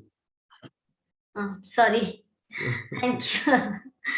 So I will ask you questions. So my first question is, most of the time, ESG sustainability initiatives are considered as cost center for small and medium enterprises. How do you think mindset can be changed? That's an amazing question. That's an amazing question. And that's actually what we found, that everyone is afraid of the cost of change. I believe the way to do it is like any change practice, taking small steps, implementing tools and frameworks that have already been tested out there and copying them, building on best practices. And then when you achieve success, because achieving success in on small scales is very important to drive cultural change within your company, and then build on it and so on. Yes, Basil. The biggest challenge that we have seen is not about, it's basically that there is no driver for them. So what do you think that, what kinds of driver that we can bring to motivate these micro, small and medium enterprises to move to adopting sustainable best practices, ESG or anything else I'm talking about? Yes. Thank you. Yeah, that's a very good question. I believe we have to adopt a combination of both the stick and the carrot approach. So the stick approach is what we refer to, that there need to be policy mandates of reporting and sustainability practices. Right. And from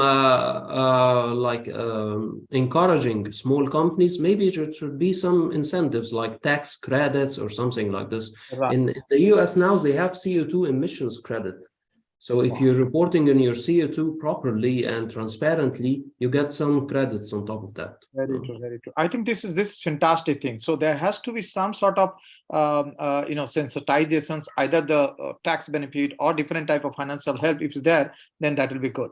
See, I'll give a study. One of the manufacturing company in India called TVS. In order to ensure that they are able to improve the quality across their sourcing partners, they gone ahead and implemented ISO 9000 framework into all of their partners, right? To see to it that each and every suppliers, those who are there, they are all following the similar standard and the practices, and they're making those documents and complying to those. So if that is also happening, let's say if the large companies also adopting and or probably infusing some money to ensure that their suppliers is also getting knowledge, and they are also getting into the sustainable practices, and that will be good. That is another dimension that is it. I would like to know, since you have done quite a good amount of research, this is very interesting point before Mr. Faze come in. So I would like to hang around with you. One is basically you have given a very good statistic that the most of the research that has been done on the sustainable business practices from the European perspective, right? Mm-hmm. So I think the European. So why do you think that is the scenario? Why do you think? I believe there are a number of reasons. First of all, that always the EU and European Commission at the forefront of any transformation towards the good in terms of environment, business, and stuff like this, even ahead of the US as well. The second issue that I believe that they don't have as much problems.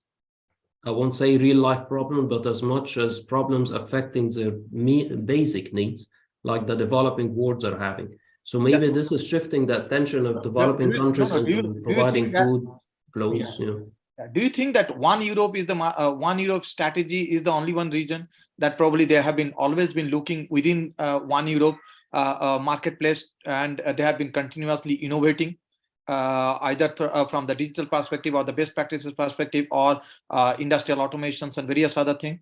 Do you think that one Europe market strategy has given them to be more inner centric than the external? I believe, yes, if we take one Europe as an example, yes, as an example of centralization and control as well. So one thing, if you're operating in the EU, you must abide by the rules. There is no other option. Unfortunately, we don't have the same in other continents or other regions. Yeah. Right. And what are the other differentiator that you have found when you studied the research report from US and Europe?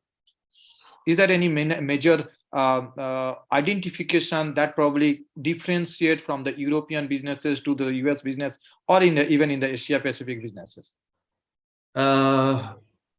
No, but in Europe, the majority of companies, especially when we're talking about Mediterranean and Southern Europe, are family businesses. And of course, this is another barrier, because the family culture or family businesses are rotated around few key people who are controlling it, and it's very difficult to adopt those sustainable practices in them. Even that is the scenario even in Asia also. Even if you look into India, most of our SMEs are being enterprises are owned by single owner, and preferably been more on the family oriented. Mm-hmm. Right. So is there any other in terms of the financial tools or the access to finance is one of the criteria that you think? Definitely, because of course the economic conditions are more favorable in Europe, which means that you don't have a lot of excess finance that you can direct to what they call nice to have practice, which is still seen as nice to have in a lot of countries and a lot of companies, especially small ones. If you're talking, for example, I'm teaching entrepreneurship and doing research on it. And yes, a lot of young people are aware of this ethical and sustainability dilemmas. But if you go out and speak to startups in the real world, they tell you, yeah, you know what, I'm not earning enough money to pay my bills. So maybe when I make it, I can think about being more sustainable, but not now. Yeah, that's the mindset actually, because if you don't have money in the pocket, then definitely it will not be. So last but not the least is basically that what kinds of knowledge system that your institutions are planning to bring to the market so that the SMEs can learn from? Do you think that knowledge system probably can help these micro, small, and medium enterprises to start somewhere? That's amazing question. I believe that's actually a policy direction as well, because I believe we, as let's say in universities or researchers, we're doing a lot of research, and then we have the government bodies and European bodies. They're putting a lot of policies, but these are not reaching the SMEs for implementing it. Right. I believe there should be a lot of workshops, a lot of training. Maybe the university should be cooperating with the European Commission and governing bodies in developing a training program addressing those SMEs. Okay, so now let's say we as a platform, we as a Global Council for the Promotion of International Trade are planning to build a similar type of platform where any company can hover into the platform and they can learn anything, starting from circularity or the sustainable best practices, everything. Will you be happy to partner with us in terms of sharing certain pre-recorded videos or the knowledge things to our platform? As a person, as a professional speaking about myself, in fact, from the university level, that will be good, because we'll be able to get a different perspective. And since you have done it, I think one of the research that I've come across is one of yours, that you have gone ahead and done a thorough research of almost 100 plus existing reports on the sustainable businesses. I think if somebody have gone at least and studied that much, they'll be able to know a lot more out of that, right? So there are a lot of I think 10 to 15 videos. Such videos can be put onto a channel, either our channel or probably the platform that we are building it, so that micro, small, or medium enterprises can get more access to all those knowledge and they can move forward. I'm definitely happy to do this as an individual, and also share it with maybe a few other researchers who will not be interested in this area and work on real life projects. But at an institution level, that's a different process, internal process. So yeah, I can propose it, but I don't think it will be in the near future. Stuff like this takes Yeah, some time. it will take. Fantastic. Thank you so much. Thank you so much, Bassett. We are coming up with one global platform which will be catering into micro, small, or medium enterprises. The other one will be taking care of the impact startup, which is basically focusing on the innovation and innovative solutions and all. And the third one is being also been promoted by us, but it's been taken care by one of our Singapore director, Miss Dawn, who is also part of these things. We are talking about how to adopt sustainability in the healthcare practices. So there'll be three different platforms we are bringing in, and each of these platforms will be having circularity and the sustainability in its heart. Okay, and the healthcare I understand because I'm a medical doctor myself and used to work in managing hospitals for quite some time. So yeah, understand sustainability in healthcare is not a well-known issue here. Yes, it's not at all well known.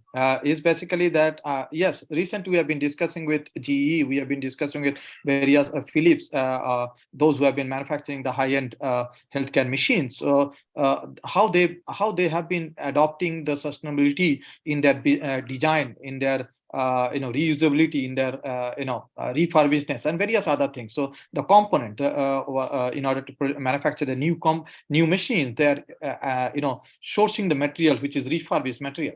Okay, and the life cycle of those machines also being increased, and they are trying to see how those machines can be recycled back to the factory to refurbish and send it back to to the market once again. So now the things is happening that products should not be going as a product will be going as a service.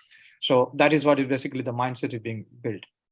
That would be an amazing initiative, and definitely happy to contribute. Yeah. Thank you so much. Thank you so much. Okay, you can move it to Mr. Faith. Thank you. I'm looking forward to your interview. Okay. Thanks. Yeah. Thanks everyone.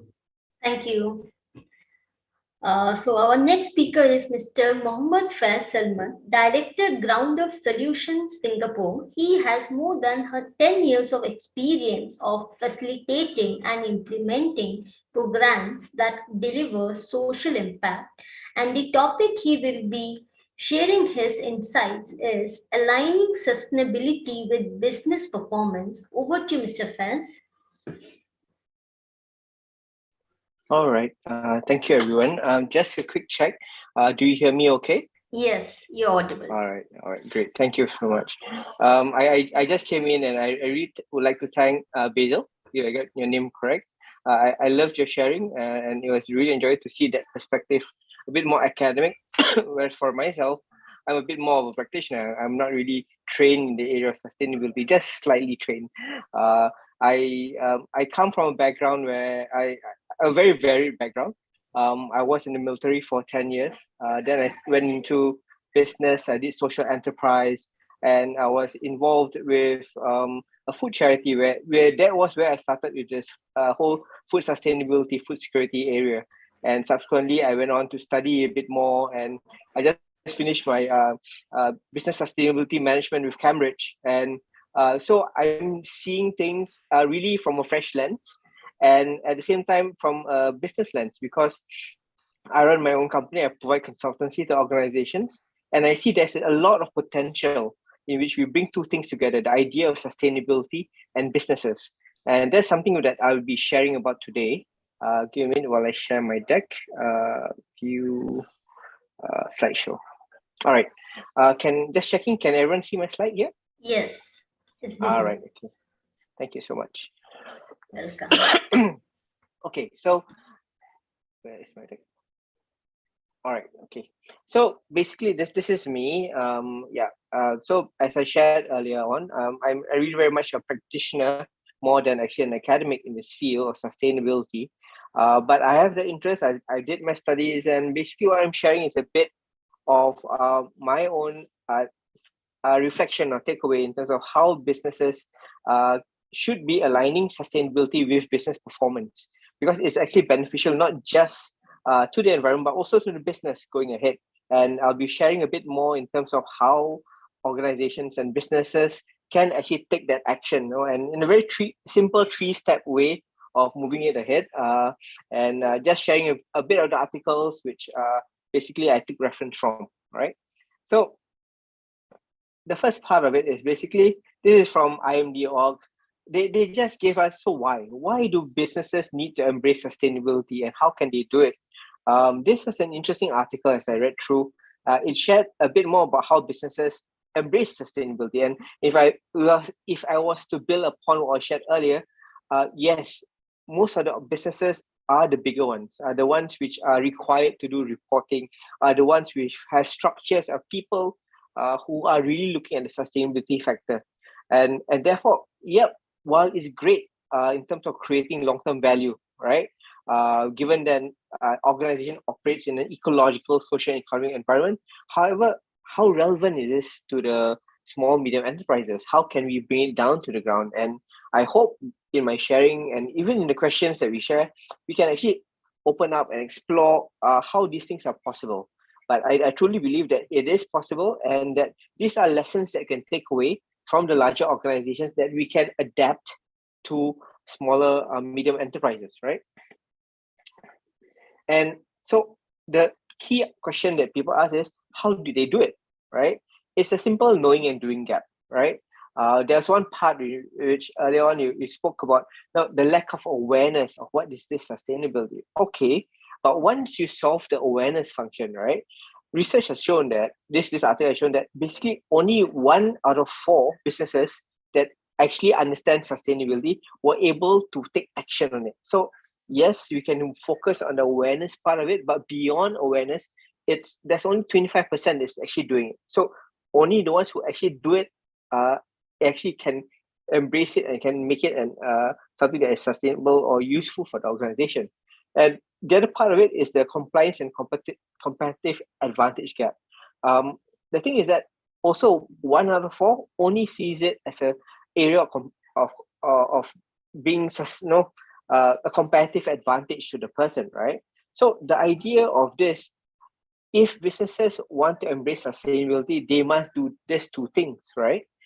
They must take action, right? They must be able to move ahead. It's not enough to just know, but just to take that leap of faith, to take that bit of risk, right? That was mentioned earlier, and to actually see it as a way to compete, to be different, and to be able to step ahead of the curve of everybody else, right? And so what I'll be sharing later on will be 3 key focus areas for businesses in terms of how can they align sustainability with business performance, and how basically these 3 areas can really help them take that step forward, right? In terms of really embracing that sustainability agenda, and subsequently how it will lead to actual real business performance. So the 3 points are, first is top leadership and management buy-in. Research has shown sustainability efforts in organizations only work when they have top leadership and management buy-in, because they are the ones who dictate basically what's your objectives, what's your KPIs, your KRAs, and whatnot, right? They are the ones who basically decide what resources go to where, right? So that is what the first critical thing that you want to look at, right? The second critical thing that we have to look at, or focus areas, is the commitment towards long-term goals, because it's a long haul. Because when you want to shift or pivot something, making incremental changes is great. Yes, it's nice to see the low-hanging fruits, but it must always be focused towards a long-term goal, because making small steps is okay so long as it's in the correct direction. If you're making small steps, but you're not, like 2 steps forward, 2 steps back, it doesn't make a difference, right? It's just basically stepping around the same area and not progressing somewhere. And the last part of it is to establish key metrics and measurement, because everyone knows in business, right? Whatever doesn't get measured doesn't get done, or if things that get measured, these are the things that actually get done. So these are 3 focus areas when you talk about aligning sustainability with business performance, and I will expand a bit more what I mean by that. All right. Okay, the first part, okay, top leadership and management buy-in. So this is an article about how you align profit and environmental sustainability. The reason why I'm quoting a lot is because there's so much that we can talk about, but I think the time is so short. So I thought, okay, maybe you guys can just research and find out a lot more. But one of the things why how you get top leadership management buy-in is to be able to share with them that basically this is the opportunities, this is the reasons why it sustainability efforts may have not worked in the past, right? In terms of how you can, sustainability needs to be integrated in long-term business strategy. That's why you need them to buy in. That's why they are necessary to make sure that sustainability is not just a CSR effort or a small little token that you do just to show to people, yes, I'm doing something green, I'm planting trees, I'm reducing my carbon emissions, but it's not encompassed in the bigger picture in terms of how you do things. It's not in the culture, right? And so that's the first part, right? And the second part is you need to see how improved sustainability, right, is valued enough such that resources are committed there, right? Internal capital allocation is given towards improving sustainability. It's not just a token, okay, I give you 10% of my cost, and then that's it. No more, no less. It has to lead to more resources committed into the area such that it builds capability. It's not a cost function. It cannot be a cost function. It has to be a function where you invest. It creates ROI. Whether it's short-term, long-term is another story, right? And the last part is basically the alignment of the goals between sustainability team and financial team. Because typically stakeholders always talk about KPIs in terms of numbers. No, I put in $1 million, I must take back $1.5 million or $2 million. But if the financial team needs to understand in the longer term perspective, sustainability may cost a bit more in the short term, but it will reap more rewards in the longer term, right? And last part, the metrics I will share a bit more later. And there are many ways to solve them. And top leadership and management needs to see both these aspects of it, because most of the time you just see, okay, I don't need this. This is not necessary. I can still do things as per normal.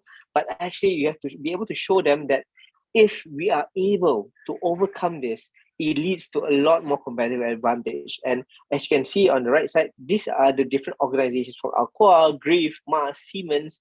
They have shifted the ceiling in terms of where they're going, what are they going to do. You know, Johnson & Johnson provided 40 million in capital relief for the greenhouse gas reduction projects. So really looking at putting resources, so there is that type of support, and that's critical for to align sustainability with business performance. Okay.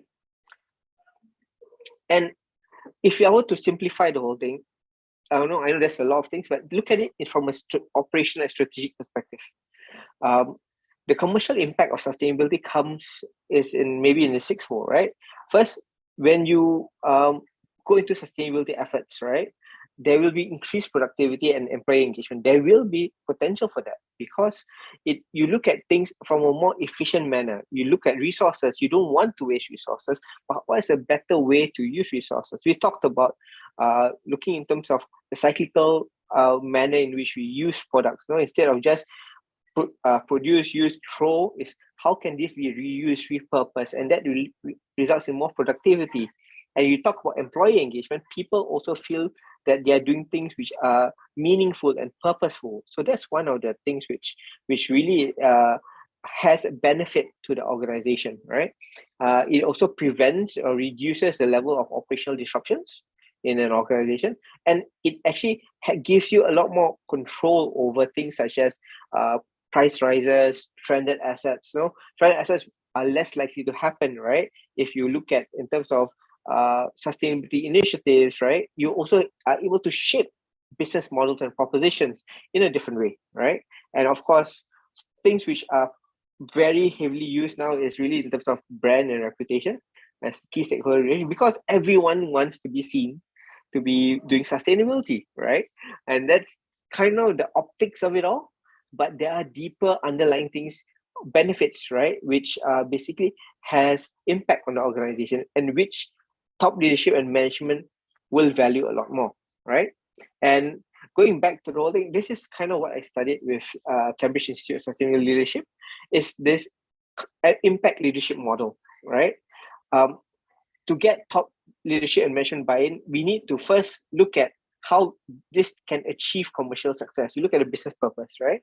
That basically see how we can achieve commercial success, at the same time shape the context for the business and deliver sustainable future. So this kind of mindset, right, is what we need for the business. And subsequently, the type of leaders that we need to kind of shape leaders which are more purpose-driven, which are cultivating the right values, thoughts and practices, and are reflective and adaptive. It's a model. I wouldn't say it's perfect. It's not there. But I think with increased conversation, increased engagement, right, at a global level, this is something which we are progressing towards, and which I feel is a way to get top leadership management to see things in a different way, right? So yeah. Okay, the next part is commitment to long-term goals. All right. We spoke a bit about the branding aspect of things, of sustainability, right? The thing is that it's not just about the branding part, right? Branding part, everyone knows about greenwashing, right? Basically, they do things which has no proof, which are vague. There's the hidden trade-offs in terms of damage to let's say you do something good one side, reduce carbon emission, but maybe in other parts you're actually causing other damage, right? So there's always a trade-off. Solar panels, people say, oh, clean energy, yes, but the production of solar panels and the disposal of solar panels 20 years down the road, right? No one talks about it, right? So there's a lot of things which it appears great, right? But in the long term may not be something which is ideal, right?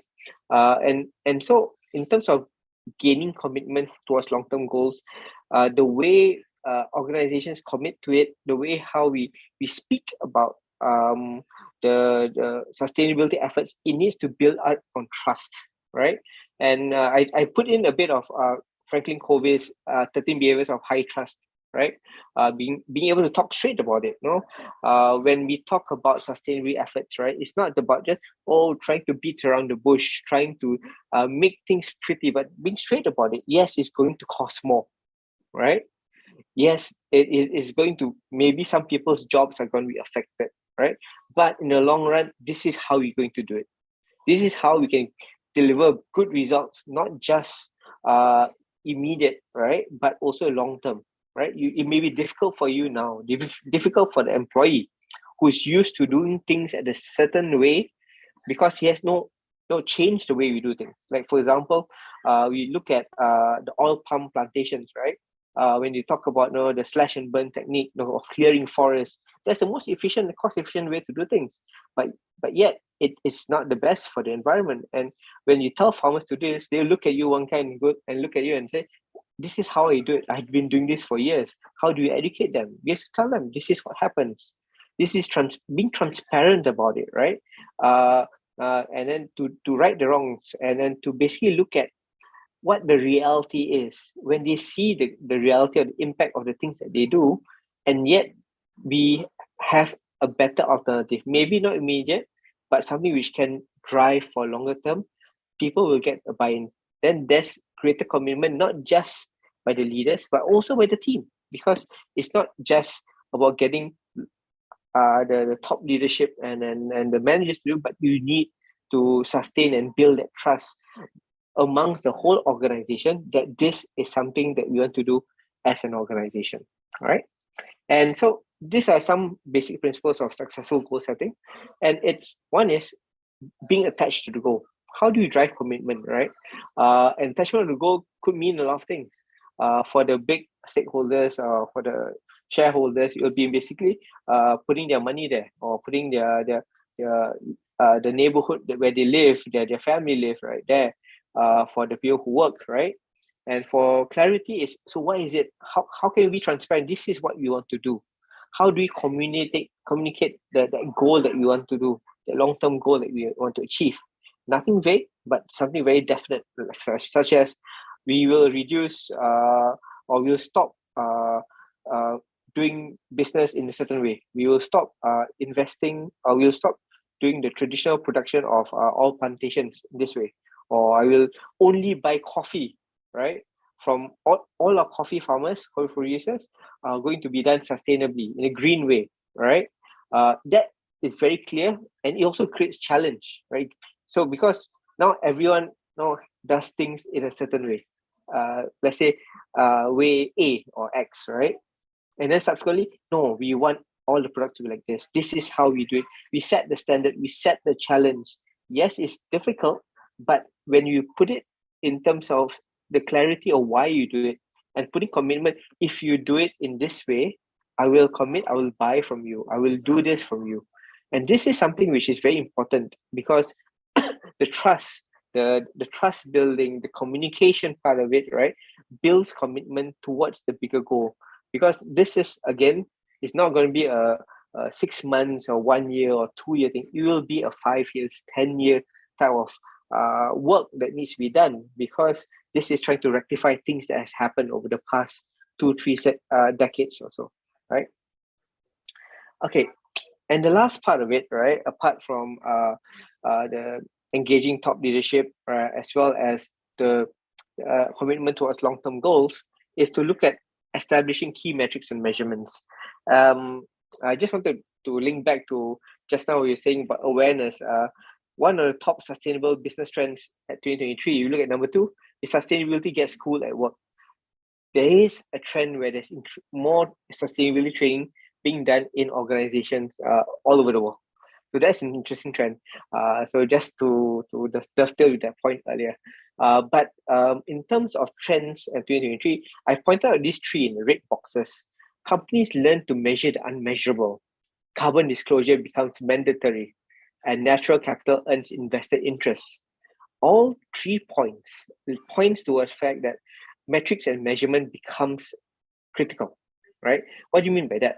When companies learn to measure the unmeasurable, it means that people are learning to see that when they talk about green, you need to be able to measure things which traditionally is not commonly measured, right? In terms of the carbon emissions, in terms of the energy use, and so on, in terms of square footage of how much green land is there, the diversity, the biodiversity in the area.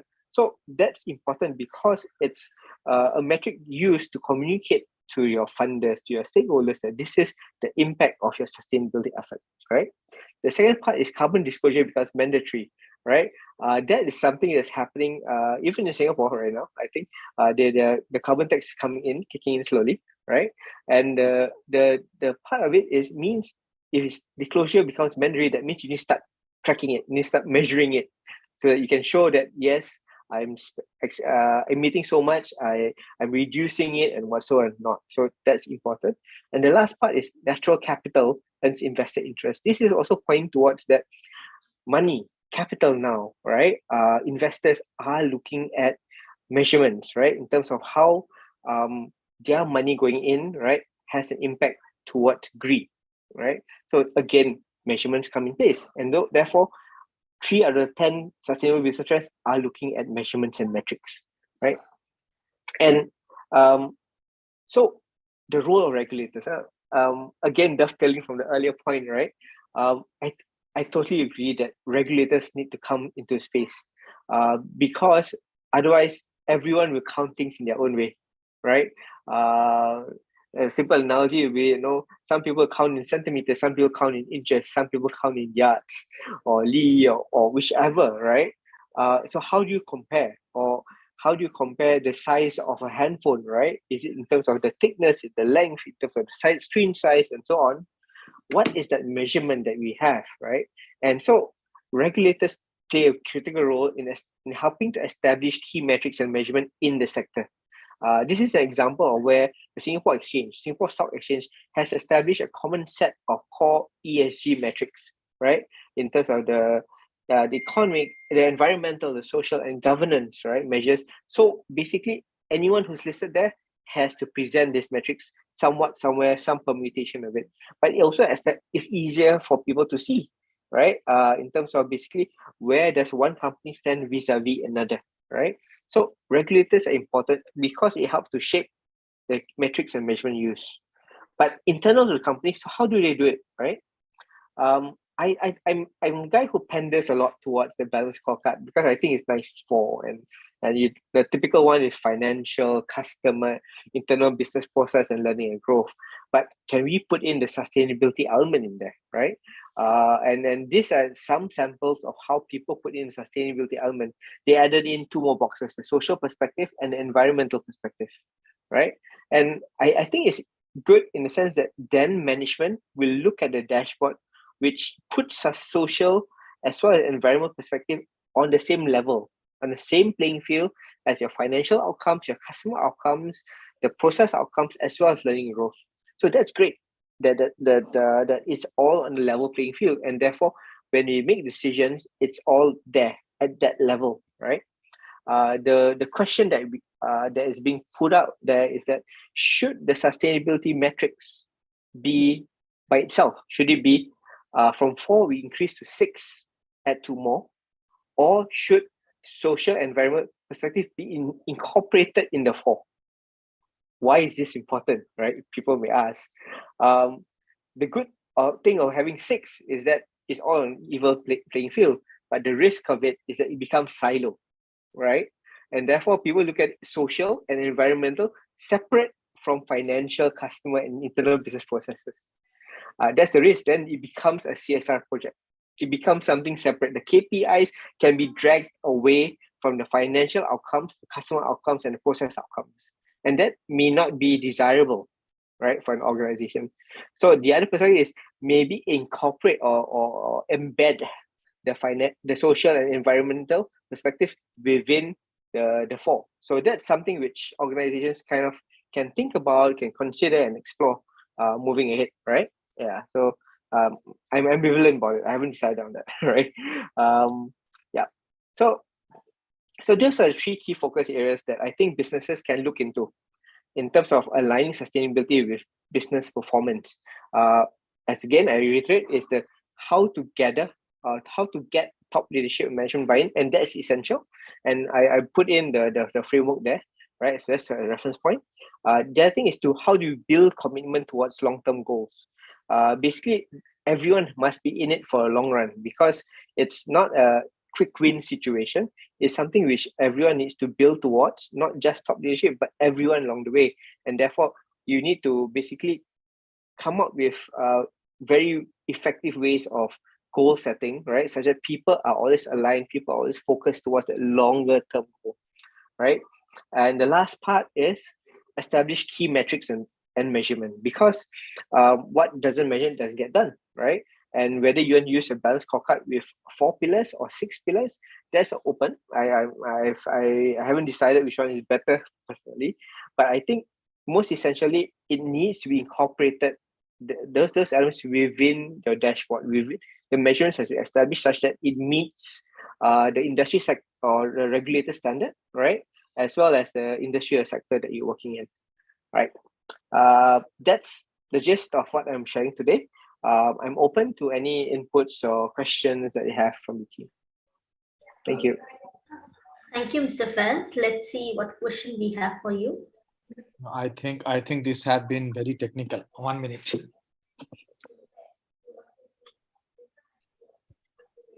Yeah, I think it has been really, really good. It has been a lot more data that has come. It has, I think I should talk about that. Some concept has been consolidated in a block chat, right, Mr. Prince? Right? Yeah. A lot of practical knowledge you have put it into block things. So the more important is basically that micro, small, or medium enterprises are more like a flat organizations, and they definitely most of the SMEs not even have got any digital dashboard or probably any statistical dashboard where they can go through the statistics and take a decision. So the digital penetrations is one of the things that we probably have to speak once you talk about the micro, small, or medium enterprises, right? So in that scenario, that how do you see there are so many type of reporting pattern that is available on this particular area, and that is once again a more confusing for the small enterprises to start with. So do you think that any standard practice that probably a small enterprises can adopt and start with? Do you have any standard guidelines, or probably from the Asia Pacific perspective? Okay, this is me taking it off the top of my head, right? I think for the small micro businesses, right, the key element that they have to do is go back to the first principles in terms of one is basically how what they are doing in terms of yes, they are doing business. They're trying to build something that draws financial outcome, right? But beyond the financial outcome, how does it sustain itself? Put it simply, like for example, if I'm doing farming, I have a little garden. I grow vegetables, right, and everything, right? And with the vegetables, then I have some waste, right? What can I do with the waste, right? I look at it in terms of, if I have some BSFs, black soldier flies, I can throw it in. I can do grow the worms, and then that will go expand it into fish farm, right? Because the feed can be feed for the chicken, for the fish, and everything, and then it goes to the cycle. I would go to actually just sharing it very simply, because that will basically, for them, that's economically, it will make sense for them. You ask me, right?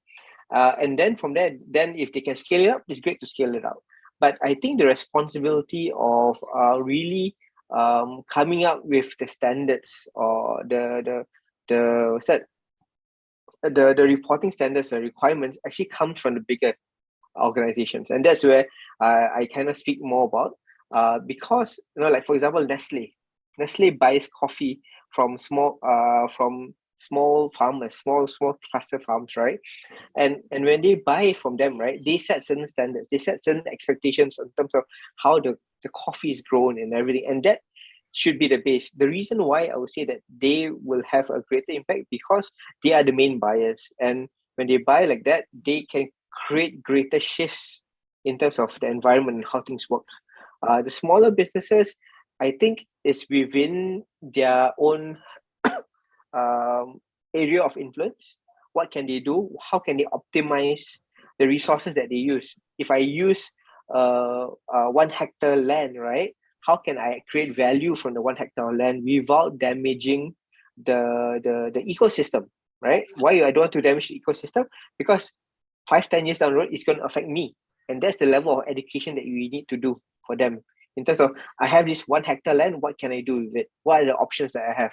And those education, the best practices is how we can improve the quality of life of the small micro businesses. An example, yeah. See, further to start with, see, if you talk about the input, raw material input, right? This also plays a very big role, right? So, do you think that is there any platform where sustainable raw material sourcing can be made easy? I think that.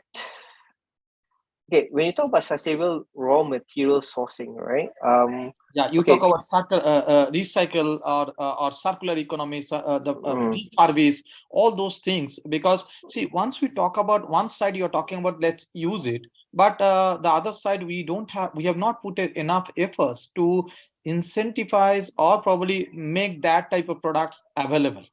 Right. Yep. Yesterday, one of our speaker, renowned, one of the speaker from renowned MNC, have been referring that there are companies, those who are into refurbished business, they are telling that European companies are paying more to them. So they are just thinking that refurbishing business is now picking up, and they are just moving completely into refurbished business. So that is the thing. So, but how to source it? I know one. I came across one initiative of Europe where they have put up a framework to list down all the companies who are into circular economy, and who have got a recycled products and various other things, and even some of the what is called natural fiber, natural products, and all those things. So that type of product sourcing has been enabled on the platform. But if you look into the India or look into Asia and all things, I think no such platform is available. I think yes, maybe it's not so obvious in terms of the platforms for Asia, India. I speak on Indonesia because I spent a bit of time in India. I'll be there next week again. And I think the potential of repurposing or reuse materials, right? Making bags out of plastic and repurposing materials out there. Right. There is that potential, but it has to be balanced, I think, because when you look at it this way, if the cost of actually repurposing it cost not just financial, but also in terms of environment. To repurpose things, you have to clean the plastic. There's water is going to be used. You have to there's energy going to be used. Then you have to transport it, right? Then there's more CO2 emissions going to be used. So if you look at it from that perspective, right, it's not so straightforward. Yes, there is an economic opportunity there, right? It creates employment, it creates income for people, right? But it needs to be balanced in terms of basically how far you want to reach it, right? Like for example, avocados. No, if your family loves to eat avocados, but then basically, and you want to buy it, and you don't mind paying so much, right? But the cost of it actually it's not really reflected really in the price of the avocado, because it gets flown over for how many thousands of miles, and then the cold chain that is involved in it, the amount of emissions. So actually, the cost of it is a lot more, right? So that's the part where I kind of struggle sometimes when you talk about basically repurposing, and because I think the best way to look at things is to really reconsider the consumption habits that people have, right? And how we adjust our consumption habits. Like for example, how many shoes do you really need? How many bags do you need, right? So that's the part where I know we're all guilty of it. No, we have how many shoes and bags and so on, right? But the thing is that is it really necessary? Are we driven by something? And when actually, yes, you can repurpose things, but if it's repurposing so that it fits to consumption, I'm really not sure whether we are really solving the problem right now. Yeah. Okay. I think that's good. I have shared your presentation to everyone. I think we'll definitely connect. And GCPIT is coming to Singapore, and we'll definitely network with you and discuss further on that. And Singapore is one of we are planning to make GCPIT as a global head. Singapore as a headquarter, GCPIT headquarter. Great. Hope to see you. Thank you so much. Thank you. Bye. Thank you, Mr. Fair. Thank you. Our next speaker is Mr. Surya Prakash Mohapatra, Global Head Talent Transformation at Wipro Digital Operations. He has 25 years of experience in various leadership roles in several leading IT and ITES organizations. His articles have been published in various journals and magazines, and the topic in which he will be sharing his knowledge is investing in your employees for long-term business success. Over to you, Mr. Prakash. Thank you. Can you hear me? Yes, you're audible, Mr. Prakash. All right. Just give me a second. I would bring up my slides.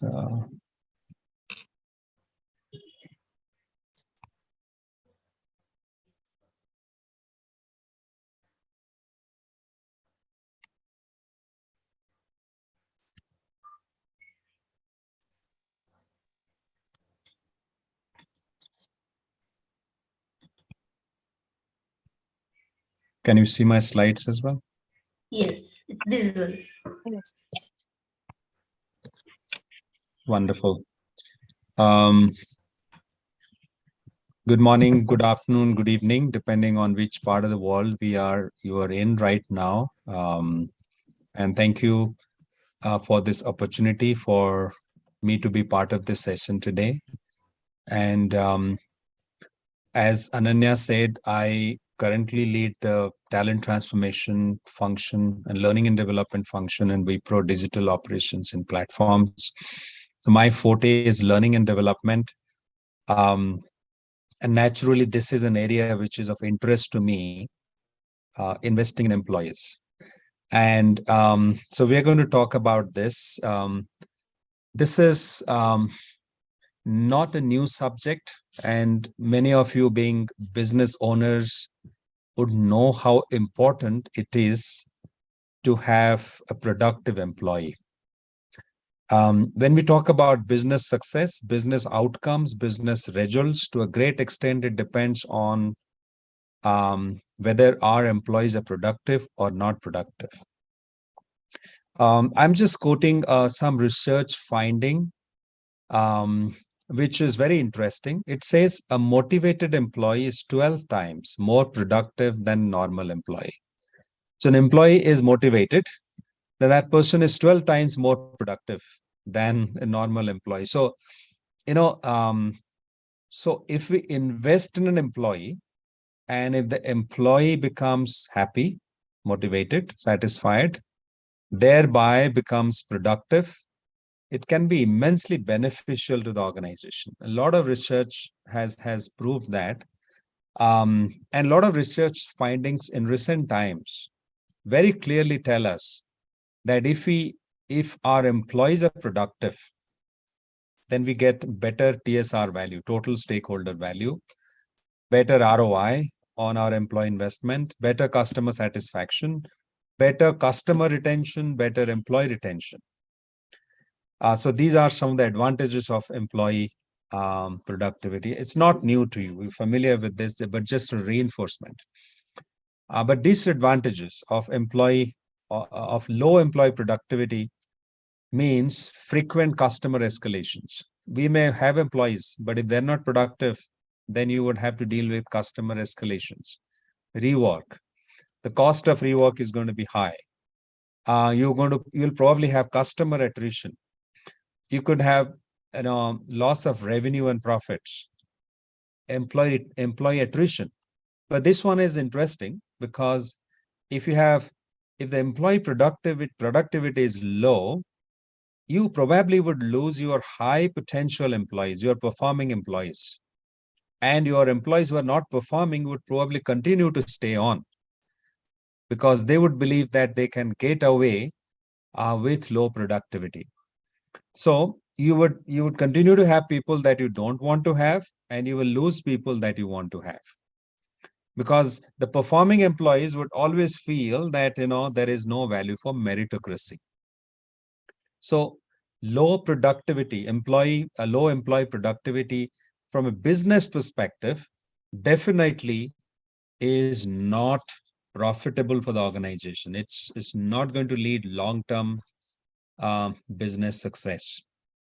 So now the question is, what essentially employee productivity is all about? Sometimes we think talented employees means high productivity, but that may not be the case all the time. And we have seen in organizations today that talent alone is not enough. So ability or competence or skills alone is not enough. For productivity, you need to meet 3 criteria: ability, willingness, and conditions. Ability is, of course, competence. It is talent. It is the knowledge and skills of the individual, of your employees. Willingness is their desire to translate their ability into productivity, into performance, into outcomes. If that willingness is not there, talent alone is not going to be enough. Now, conditions. What do you mean by conditions? Conditions, an employee may be able, employee may be willing, but the conditions in the organizations might be prohibitive. They might be preventing the employee from giving his or her best. And we will talk more about conditions. Conditions could be the environment, the external environment, the internal environment, the tools and platforms. They may be very complex, and a whole lot of things. The culture of the organization, all of that contribute to the environment or the conditions in which an employee operates, which could impact his or her productivity.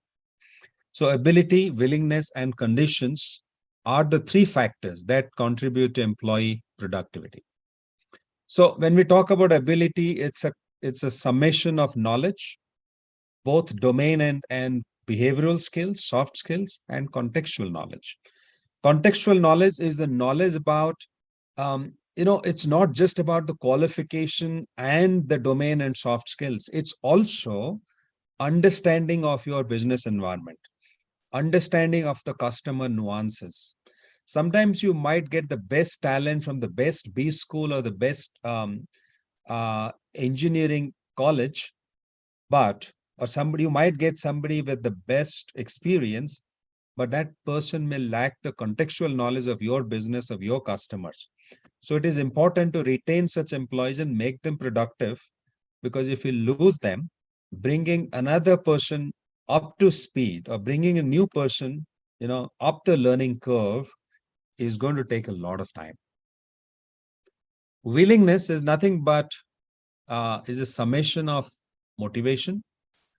A person should be motivated to work. He may be talented, but he may not be motivated. One person may have the ability or talent, but may have wrong habits, may be lazy, may not be disciplined, and so on. Is the beliefs and values which might determine the willingness of the person, and it could be alignment or misalignment with the vision of the stakeholder, of the founders, of the leadership, a vision of the leaders of the organization.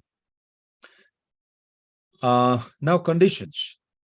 Conditions is again, it has a lot of flavors. It probably the culture of the organization determines the conditions that employee is going to operate in. Sometimes the culture could be very toxic. There could be a lot of organizational politics and whole lot of other challenges. It could be, and the organization structure, it could be very bureaucratic. Employees may not be empowered. And some of these things could impact the employee morale, and employee may not be productive. The tools and platforms, do you have the right technology for people? Is it driving ease of work, or people are struggling to do their basic work while trying to do their best for the organization? Then, of course, the policies and procedures could be very complex, bureaucratic, may not be very employee friendly, and that could lead to that may not provide the right environment for employees to become successful. I read, and there's some research findings which says 32% of workers say that they have left an employer during the pandemic whose tech was a barrier to their ability to do good work. They wanted to do their best for the customer, but their technology, the platforms that they're using were not the best. And they were very complex, not very user-friendly, and they were struggling. I also read a recent research finding which says 3 out of 4 employees are today a millennial. They're millennials. So which means 75% of the workforce are going to be millennials, or they already are millennials. And then do we have the right conditions? Because millennials have a different work style. Their likes and dislikes are very different. Their preferences are very different from other generation of employees. So do we have the right conditions which would attract millennials? There is a recent survey which says, again, 80% of millennials would leave an organization if the organization does not provide them access to social media. Something very interesting. If a company doesn't give access to social media, there are many organizations which restrict access to social media for employees because of obvious reasons, maybe compliance, or may they feel that employees would be less productive, their attention would be divided between work and then other social interests, etc. Whatever be the reason, 80% of millennials would leave an organization if their organization does not provide access to social media. Now, let's talk about investing in employees. If you are talking about 3 criteria for employee productivity, which translates into profits for organization, growth for an organization, then our investment should be in these 3 different areas. Our investment should be in building employability, competence, skills, which means we need to provide training, coaching, mentoring, etc. We need to invest in employees so that they remain motivated and they give their best. They are willing to give their best.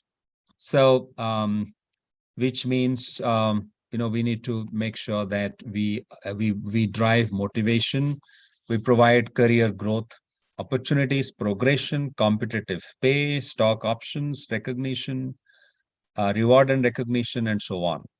Again, some research findings, which says 37% of employees feel job recognition boosts their productivity.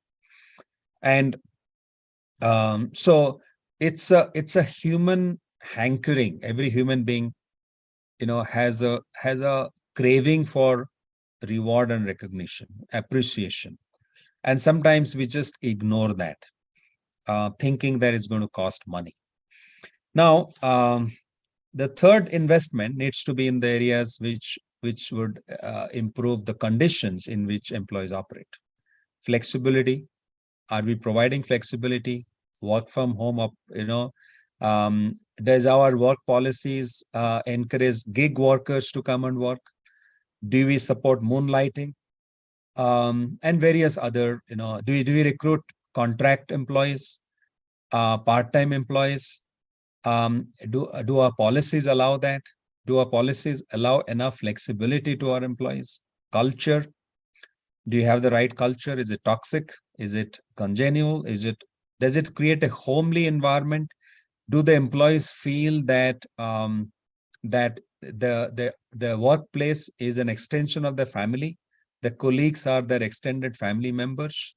Sometimes they don't cost money, but if you create the right culture, employees would continue to give their best and become more productive.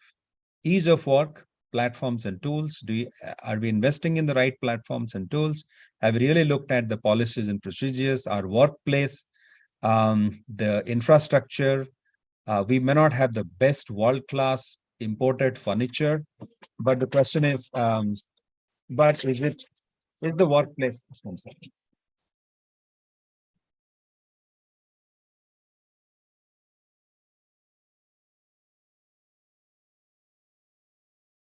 My apologies. Do you have the right workplace? Is it, does it provide a very, an infrastructure, a physical setting where people can work comfortably without feeling suffocated? They feel comfortable, and then, it meets all other criteria of employee health and other conditions. So investing in ability, willingness, and conditions are the important elements of investing in the employee. Now, the important question is, many of you would say, we understand this, we need to invest in our employees, but I'm a startup or I'm a small or medium-sized enterprise.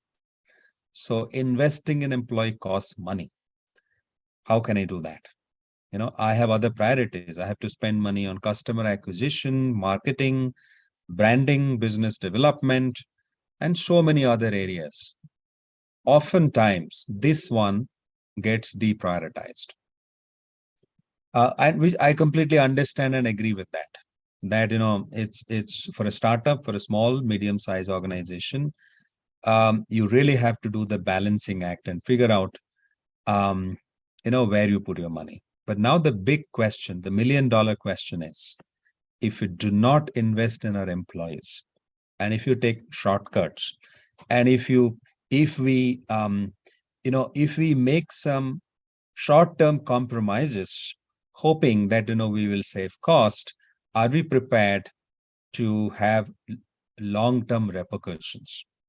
And all the research findings we talked about employee motivation, productivity, willingness to work, all of them tell us that how important it is to have productive employees, and productive employees means competent employees, willing employees, and employees operating in the right conditions. So the choice is whether we should invest in our employee development, or we should be prepared for having mediocre talent in our organization and have repercussions. Now, the question is, when a medium-sized organization, a small organization, I remember I was in a HR conference in Amsterdam a few years ago, I was working for a large multinational, US-based multinational at that point in time, and I was making a presentation on L&D, and I talked about some great technologies that my company was using to bring a difference to our employees. After my presentation, one lady from one European company stood up and then said, Surya, it's a great presentation. Your organization is doing great stuff, but I come from a small company. I was working for Hewlett Packard at the time. He said, I am not HP. I'm a small organization. I don't have the money to invest in this learning technologies, the platforms, the tools that you're talking about. I said, I think I forgot the name of the lady, but I said, when we talk about an end goal, or when we talk about a solution, our solution should not drive our need. It is our need that should drive our solution. It is our need that should drive our goal, not the other way around. Sorry, it's our need that should drive the platform or the tool or the solution that we are going to use. There's a very common anecdote. You might have heard this before. I think when the I don't know if it is a fact or just a interesting story with a strong message. When the Americans went to the space, they figured out their pen is not writing because in low pressure the ink was getting frozen. So they invested, put in a few millions of dollars to invent a pen which would write in the space.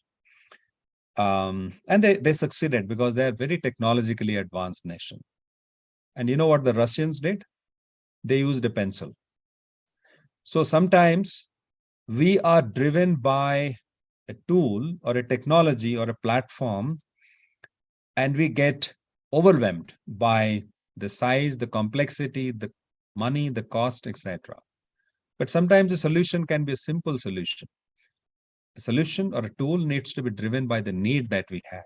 If the need is to write in the space, a pencil can do the job if the ink of the pen gets frozen. So I have few recommendations for you. Today, when you talk about employee development, and I'm now talking about the ability angle, today training doesn't cost a lot of money. We have the Udemy's and Coursera's and the Swams and edX of this world. You have YouTube. You have thousands of articles, blogs, artifacts. Today we're talking about AI, ChatGPT. There's so many things which are available, which you can leverage to help your employees build new skills. And some of these courses offered by these Udemy and Coursera platforms, they're available at a very, very nominal cost. The investment is not going to be huge as it used to be in the past to learn technologies or new business models and management and leadership skills. It's now easily available. What's important is for you to have a person who can curate the right program, which is available in the internet, in the World Wide Web, which is available through different platforms. Now, the best of universities have realized that the future is in MOOCs. So now almost every reputed university has a MOOC program. MOOC is nothing but a massive online open course platform, open curriculum platform. So you need to curate programs rather than create. You don't have to create. You don't have to hire a partner vendor to deliver. For some programs, you may have to, if it's a very niche program and is not available. But there are many programs which are available today at very low cost. What are your leaders doing? What are the CXO leaders doing in your organization? They're only spending time with customers, or are they spending time with their people? Leaders can be teachers. You don't have to hire professional leadership trainers from the best of leadership training providers. Use your leaders as teachers, because your leaders have the experience. They understand the business environment. They have gone through the challenges themselves. They're the best people to deliver leadership training to their people, to your employees. You don't have to hire professional coaches for your people, employees. Your managers need to be taught and trained to become coaches for their employees. They're the best people who can coach their employees. Social learning. Encourage peer-to-peer learning in the organization. The buddy mode learning is extremely popular. When a new person joins your organization, have an experienced person buddy up with that guy who can spend time with the new guy, explaining to him the processes and the practices and then policies, providing him job-specific training, etc., etc. The buddy can be the go-to person for a new employee. Social learning, cross-skilling. You might be operating as a small organization. You cannot afford to have specialists for every role, but your people can be cross-skilled to pick up, to kind of step in for each other. If they're cross-skilled on each other's responsibilities, if one person is absent today, large organizations have the advantage of scale and size, but you do not have the advantage. It is to your advantage. You should cross-skill your people so that you get the best outcome from the people. And people also feel motivated, because this is not just about training, it is also about willingness and conditions. People also feel motivated that they have an opportunity to grow. This is an organization where they're picking up new skills. They can expand their horizon. They can grow in an organization by picking up more skills. So that's important. Now, the next question, can we invite industry leaders? I mean, if you're well connected in the industry, invite your industry leaders to talk about their experiences, their journey, their successes, their failures, and so on. So the reason why I'm sharing so many examples, the idea is for me to drive home the point that development, investment in employee is not always about cost. It doesn't cost a lot of money. What is required is the intent. If you have the right intent, you can develop your employees, creating a very homely environment, a home-like environment. If it's a small organization with 20, 30, 50 odd people, can people have lunch together? Can you have daily huddles together? Can you create an environment where people feel that this workplace is an extended family? So when they wake up in the morning, they're motivated to wake up, get ready, and come to the workplace, because that's where they feel that they have enough connections, bonding with their colleagues, with their manager, and so on. When it comes to money, paying the salary, of course, salaries need to be competitive today, because money is an important factor. That's a very important driver. Now, the question is, how do you kind of play it out? How much can be hard cash that you give them? How much can be stock options? How much can be other perks, etc., and so on. There is one company which provides a medium-sized company which reimburses external certifications taken up by employees. But it has a condition. The condition is, we will reimburse it only when you successfully complete the course. So you enroll, pay money upfront. We will give you a salary advance if you don't have money to pay up. But when you complete the course successfully, we'll reimburse. So this will tie the employee with an organization till the employee completes the course. And this will also brings in seriousness into the program that the employee is enrolling for. Sometimes if the company is paying upfront, employee feels, well, it's not my money, so I haven't paid. But if you put this condition, if you tie it to a condition that I will reimburse it 100% only when you successfully complete it. So that will ensure that the employee puts in his or her best effort in completing that course. And you can link any certification and bring in a win-win scenario. You would sponsor a certification program which is which is going to be beneficial to the employee from a career growth perspective, and also going to be beneficial to the organization, because you believe that if he or she completes that certification, he or she is going to be able to add more value to the organization. It can be a win-win scenario, both for the employee and for the employer. Now, before I end, my intent was to speak for about 25 odd minutes and then give you back about a few minutes for any questions. So I will just close just with a picture about the current scenario, which is the reality, and why HR professionals like me or L&D professionals like me have a hard time today.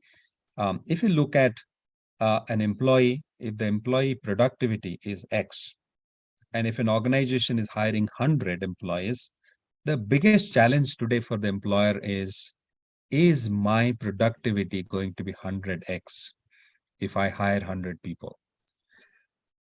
That's not the case today. And most of the organizations are grappling with that, because there are active resignation, there are passive resignation, there is quiet quitting. There are people who are sitting on the fence. There are people who are perennially dissatisfied and demotivated. And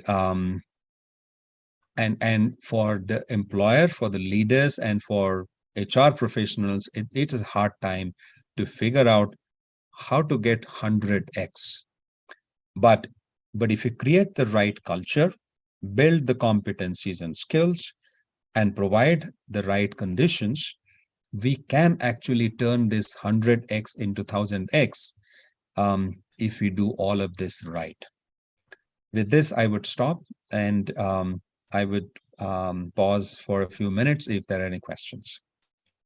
Thank you, Mr. Surya. I would like to ask you questions. My first question is, how the gig economy is impacting the corporate workplace? It is impacting in a big way. And that's the reality. Future is going to have gig workers in organizations. What does it mean? It means that people are the same person working for multiple organizations. And it also means that you have part-timers who come and work for 4 hours, and then they pursue their hobbies, passion, etc., and the rest of the day. Now, some countries in the world are ready for that. For example, US, some countries in Europe allow dual employment. India is not ready for that. Today, India doesn't allow dual employment, and that is the biggest barrier when it comes to gig workers. Today, most employers in India still hire full-time workers. Of course, they sometimes outsource work and they hire contract employees, etc. But from an organization point of view, even if they hire a contractor, I'm talking about formal, structured organizations. Even if you hire contract employee, you expect that person to be dedicated to the organization. So I think it is going to impact whether organizations are ready or not ready. This is the future. This is how the workforce is moving. Another interesting change which is happening today, Ananya, and then which is linked to gig workers, is the concept of gig workers. See, in our times, when we started our education, our career was a linear thing. It was education, employment, retirement. Today, a career is not linear. It can be education, work, sabbatical, and a PhD for a couple of years, or 3 or 4 years, work again, then take a break for 2 years, go on a world tour, come back, and be a consultant and be a freelancer. So it is no longer education, employment, retirement, which used to be the case earlier. It is very different. And in the gig economy, this is a new reality. And organizations need to be ready for that. If they're ready, it is fantastic. If they're not ready, they really have to start thinking about it. Thank you. My next question is, what is gig economy in India and its impact on startups? I think gig economy in India is not very mature at this stage, but we have started seeing that. For example, the Swiggies and then the Zomatos of this world, they have started recruiting gig workers. The other day when I had ordered pizza, and after about 25-30 minutes, there was a knock at the door, and then opened the door. I saw a young man in the age of probably 22, 23 years old, who was holding the pizza box in his hand. And then when I went inside to get the change, and then pay him, and then I started a conversation with him. And then this guy told me that he is a engineering student, but he dropped out of his engineering in his second year. And he was pursuing his engineering in mechanical. He was doing his mechanical engineering. In the second year, he dropped out. I said, why did you do this? I mean, it's a professional program. Why did you drop out? He said, I'm studying engineering in a tier 3 college in South India. And what job I will get after completing I will struggle to get a job. I will find it difficult to even make 20,000 rupees a month. But with my job today, I make about 35,000 every month, and I still have a lot of flexibility. I don't have to work 9 to 5 and so on. So this is the new reality, whether organizations are ready or not, but the gig workers are going to be the new reality. Startups have a huge opportunity. I think they can create a shared workspace where they can create opportunities for gig workers who can work with them on a part-time basis, on a contract basis, as freelancers, on a particular assignment. Startups really don't have to recruit full-time employees for every role they have. They actually can create these opportunities, and and then and they can look at what are those shared places, and then today the workplace being hybrid, I think this is going to be even easier, because your gig worker can be sitting in any part of the world or any part of the country who can work for you. So I see it's a huge opportunity for startups, and it's going to be win-win for the workforce and the employers. Thank you, Mr. Mahapatra, for your time. Thank you so much. Most welcome. Thank you for this opportunity. Thank you. Our next speaker is Ms. Riley Mulkin, co-owner and sustainability consultant at Sustainable Business Solutions, LLC. She earned her master's degree in sustainability from Black Hills State University before earning her Sustainability Excellence Associate SCA credentials through the International Societies of Sustainability Professionals. And the topic she will be sharing today is committing to and delivering on diversity, equity, and inclusion. Over to you, Ms. Riley. Hi, everyone. Thank you so much for having me today. I really appreciate your time. I will go ahead and get started here, sharing my screen. All right. Can everyone see what I have going on here? Yes, it's visible. Perfect. Awesome. Thank you all so much again. So my name is Riley Mulliken, and I am the co-owner of Sustainable Business Solutions, LLC. We serve small to medium-sized businesses around Wisconsin, and we help companies reinforce their triple bottom line of people, planet, and profit. I personally specialize in social sustainability, and I also have a partner who helps on the environmental sustainability side. Now, very quickly, I want to share that diversity, equity, and inclusion is not always an easy topic to talk about. Some people may feel kind of uncomfortable or apprehensive towards some of the topics that I'll be bringing up today, but I ask that you please remain open to connect, respect, and collaborate. Equality does not always require acceptance, but it does require respect between individuals in order to effectively collaborate And please remember, we're all working towards the same goal of creating a more sustainable planet. Now, diversity, equity, inclusion, or sometimes you'll see this as DEI, abbreviated for short. It's a challenging business aspect, but it's essential for your company's social sustainability. Diversity can come in a variety of forms, and it's important to familiarize yourself with some basic topics when it comes to social justice in order to help understand what makes people different. I have here a basic list of terms that I'll be going over, but I want to note that this is not an all-inclusive list of terms, and I encourage you in the near future to maybe take a moment to look into social justice terminology and familiarize yourself with the broader range of topics to gain a broader understanding of this on a global level. Now, to start, ableism is the first term. This is discrimination or prejudice against those with intellectual, emotional, or physical disabilities. I see this system of oppression often in building infrastructure and software technology.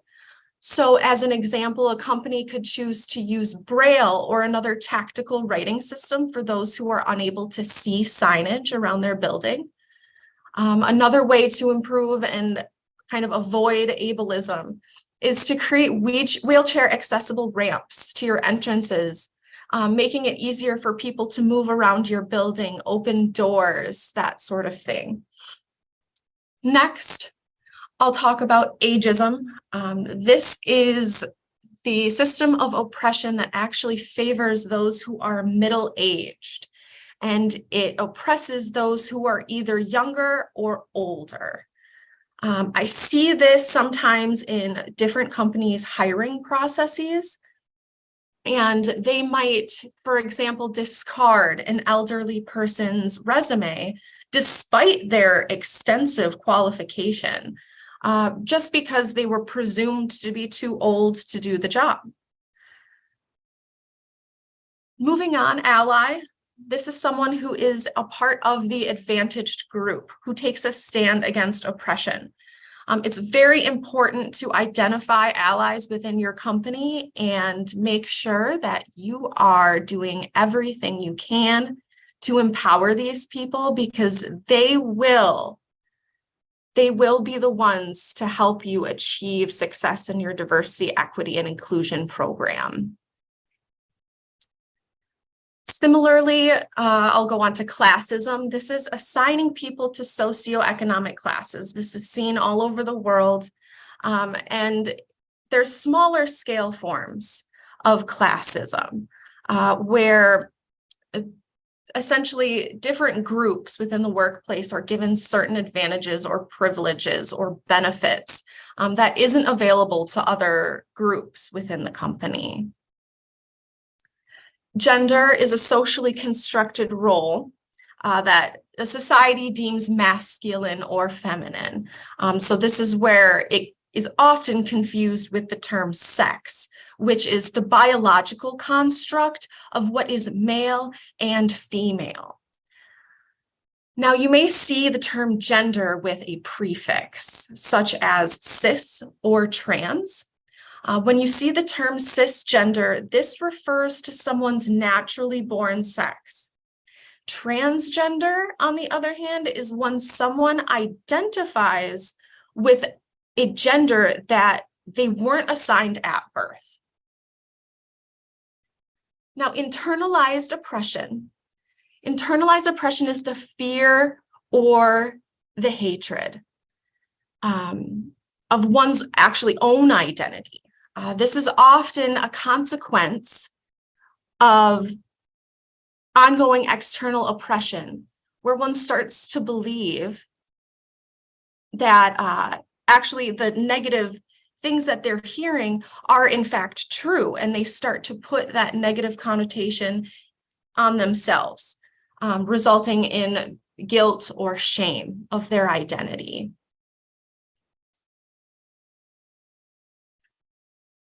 Talking in a more broader aspect here, I will talk about oppression in general. Now, this is the systemic nature of social inequality. Oppression, unfortunately, can become built into a society and embedded into people's minds, where it becomes more of a habit. It promotes an unbalanced and unequitable workplace, and having programs and resources in place can help stop and deter the spread of oppression within your business. Prejudice, this is a very common term, and this is making judgment based on a lack or limitation of knowledge. Prejudice can be done both consciously or unconsciously, and someone might not even be aware that they're saying or doing something prejudiced. Similarly, programs and resources can help enlighten people about diversity, equity, and inclusion and deter prejudice action. Next, racism. I'm sure we have all heard about this term in one way, shape, or form. This is oppression against individuals or groups based on their perceived or actual identity. And I want to highlight the word perceived here, because especially in America, people are commonly misidentified by others in terms of their race. So as an example, anyone of Latin descent, so to say, is often assumed to be Mexican in America. However, this is solely based on their appearance, and they could absolutely be from another country such as Puerto Rico, Honduras, Colombia, or elsewhere. Racism can actually be very, very extreme, and it causes people to feel unwelcome and even unsafe in society. It's important that you address this in your workplace and make sure that everyone is feeling safe coming to work.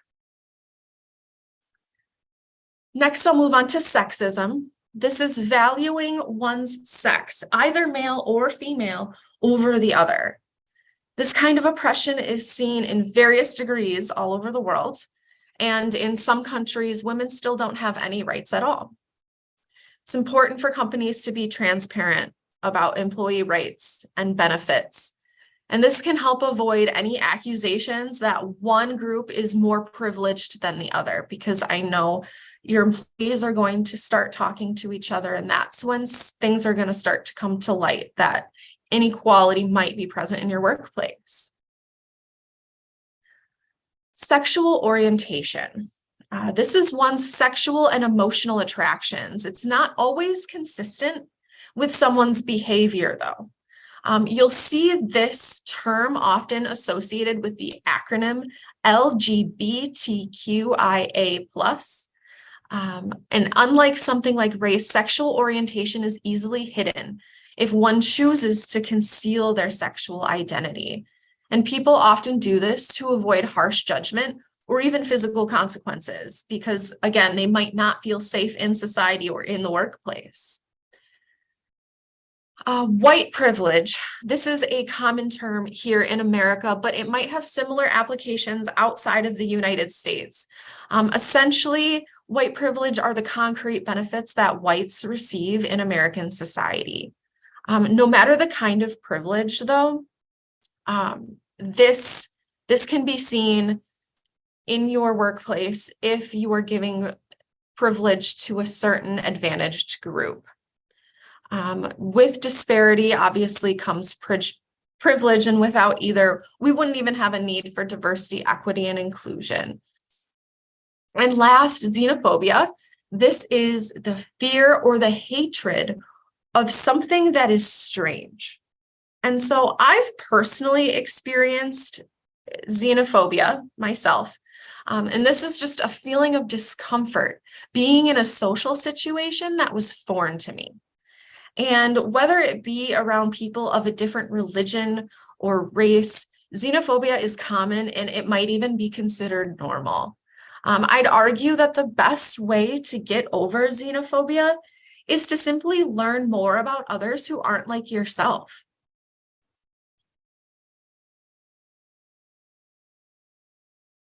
Next, I'll move on to building diversity, equity, and inclusion into your business culture.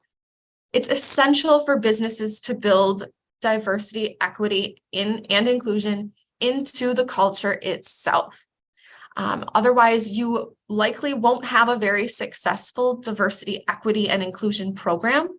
And equality requires a conscious effort every single day in order to obtain the goal of complete equity and equality. So to do this, I feel there are 3 good starting points that I'd suggest to help encourage diversity, equity, and inclusion in your workplace. The first is to celebrate diversity. Make an effort to recognize and highlight what makes people and your employees different. Help educate others about differences that might exist, and maybe share a new experience with someone that you might not be so familiar with. Global holidays, for example, provide a great opportunity to teach people about celebrations and traditions that are completely different from their own. Chinese New Year, for example, just recently ended, but we began the Year of the Rabbit in January. Similarly, after the next full moon in March, Holi will begin, and it'll begin to rain color all over. And in America, we celebrate a holiday called Halloween in October, where children actually dress up in costumes, walk around their neighborhood, and ask for candy from strangers, which may seem extremely odd to people in other cultures, but is a pretty fun concept here once you get to know it. Integrating diversity, equity, and inclusion in business policy and operations helps embed it in the company's foundation. It makes sure that diversity, equity, and inclusion is being practiced continuously and consistently within the business. It's important to be mindful of all groups when establishing policy and operations procedures, though, and decision makers should be respectful of all people, whether they're deaf or hearing, blind or seeing, Muslim or Christian, cisgender or transgender, and so on and so forth. And lastly, without leadership being as equally as involved in the diversity, equity, and inclusion as the employees are, it's hard to maintain that positive company culture. Leadership has to make diversity, equity, and inclusion a priority in some way, shape, or form. This can start as simple as starting a committee. It was mentioned before in the previous presentation that affordability is often a concern for people because employee priorities and employee resources aren't always at the forefront, especially in small to medium-sized businesses. So there's different ways that leaders can encourage and inspire their teams to collaborate and help individuals learn and understand each other better. Like I said, this can be done with a committee. You can start a small internal organization, club, or group. Otherwise, you can create and establish a full diversity, equity, and inclusion department within your company.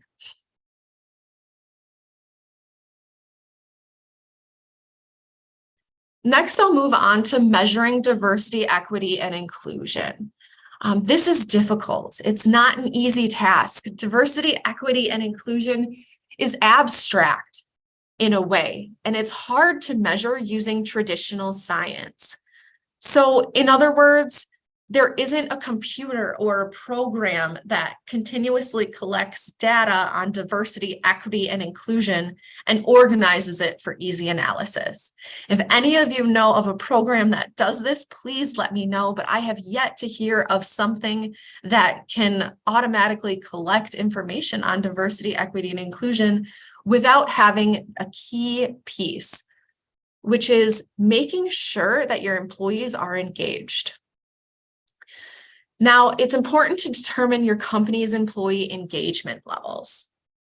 Ask yourself, how many people are attending company-wide meetings? How many people are taking the surveys that your company sends out? How many people participate in company events that you hold? If you want your employees to be involved in company culture, you're going to have to find the best way to connect and communicate with them. Employees should feel like their opinions are heard, and that's when they start to feel valued. And when they feel valued, they're more likely to share thoughts and opinions about the business and the people and their experiences. And then the company will be able to know more about where they stand in terms of diversity and especially equality. Next, I want to encourage you to take some time to look at your company's ethnic proportions. I use the term ethnic here on purpose because ethnicity goes beyond the physical characteristics of an individual, and it encompasses how one actually lives on a day-to-day basis. Considering race alone is a very superficial way to address diversity, equity, and inclusion because you're classifying people based on how they look and not necessarily on the way that they live or what they value. Establishing your ethnic proportions is extremely important in creating a tool for yourself. Now, this isn't necessarily a metric, but like I said, I want you to use ethnic proportions as a tool. For example, a business that employs a larger number of ethnic groups might not be more successful in diversity, equity, and inclusion than, say, a smaller company that only has 2 or 3 different ethnic groups represented. It's important that the success actually lie in how the business recognizes and incorporates the values of these diverse ethnic groups. But without being able to recognize and value them, you have to identify them, which is what ethnic proportion measuring can help you do. You can see what groups are present in your company. You can expand to not only employees, but who your business contracts with, who you're working with. Lastly, I want to make sure that your company knows that communication about diversity, equity, and inclusion needs to remain a two-way street. When I say this, I mean that employee education should be paired with employee feedback. Because how is a company supposed to know if one of their employees feels unsafe, excluded, or underserved if they don't have a way for the employee to tell leadership about their experiences at work? Without employee feedback, it's difficult for a company to even tell where their diversity, equity, and inclusion program is lacking. It doesn't give them a direction for improvement. And there's not only a disconnect between leadership and employees, but it's hard for the company to progress and improve if they don't know where the gaps exist in their program.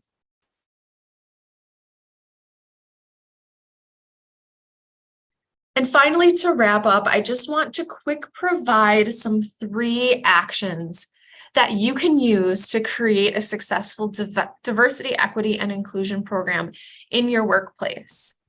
These are pretty simple and relatively universal. So I'll begin with the first task, tying back to creating that two-way street between leadership and your employees. This is finding an effective way to survey your employees and communicate with them. Like I said before in the beginning of my speech here, is talking about diversity and oppression is not always going to be a comfortable conversation. It's not always going to be a happy conversation. And oftentimes, negative connotations are going to be brought up in these conversations, and you have to be prepared. There's a lot of programs out there that can help you survey your employees, and you can create anonymous surveys. That way, your employees can take these on their own time. They don't have to worry about being targeted or pointed out specifically. It keeps it anonymous, keeps it viewing things through the bigger picture, the larger group, and not necessarily, like I said, pinpointing or calling out an individual. The program that I'm referring to, these survey programs, they're really helpful because they help organize data for you. It'll generate a summary or something that gives you information that you can use right away once these surveys are completed. You have to make sure, though, that when you survey your employees, that you're asking the right questions to help identify gaps in your company's diversity, equity, and inclusion program. Now, I say this because sometimes companies will stop asking questions at a level that just identifies their employees, but they miss out on the opportunity to learn about how their employees feel or where they might feel underserved. So make sure that you go beyond identifying questions, and it should contain some sort of open-ended questions to gain more information on people's individual and personal ideas. Now, once you use these surveys, you hear back from your employees, you can start to identify where gaps and disparities exist in your diversity, equity, and inclusion program. This is important because without identifying the gaps, you don't know where to solve the issue. You don't know where to start. And this improvement in improving your diversity, equity, and inclusion program really has to do with initiating projects and make sure that the program is operating to its fullest potential.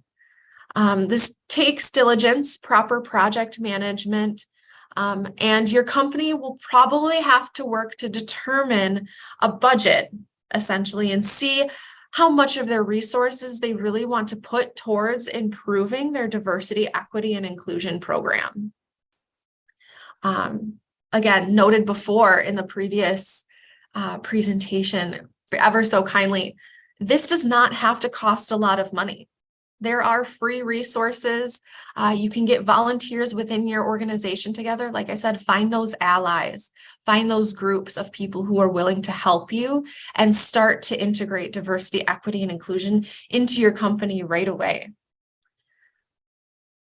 Last, I want to encourage you to build more people-to-people programs within your company. Give your employees the opportunity to connect, respect, and collaborate with each other. Encompass and create a comfortable space for people to share ideas, stories, and traditions. This can be done in many forms. It's up to your company, and like I said, depending on the resources that you're willing to put forth, you can form focus groups and do small roundtables of story sharing or structured prompts. You can also do small group meetings, as simple as meeting by the coffee station each morning and talking with your department about what's going on for the day or what they have going on after work or what's happening that weekend for them. Also, team competitions are a fun way to build people-to-people programs. Introducing some friendly competition is a good way to not only connect people, but elevate your business's performance. And then lastly, take some time to celebrate. It's okay, we are at work, but we need to acknowledge the work-life balance and make sure that we're incorporating our everyday lives and our history when it comes to sharing with others. One of my favorite, I'll wrap up here very shortly, but I want to share a personal story with you all.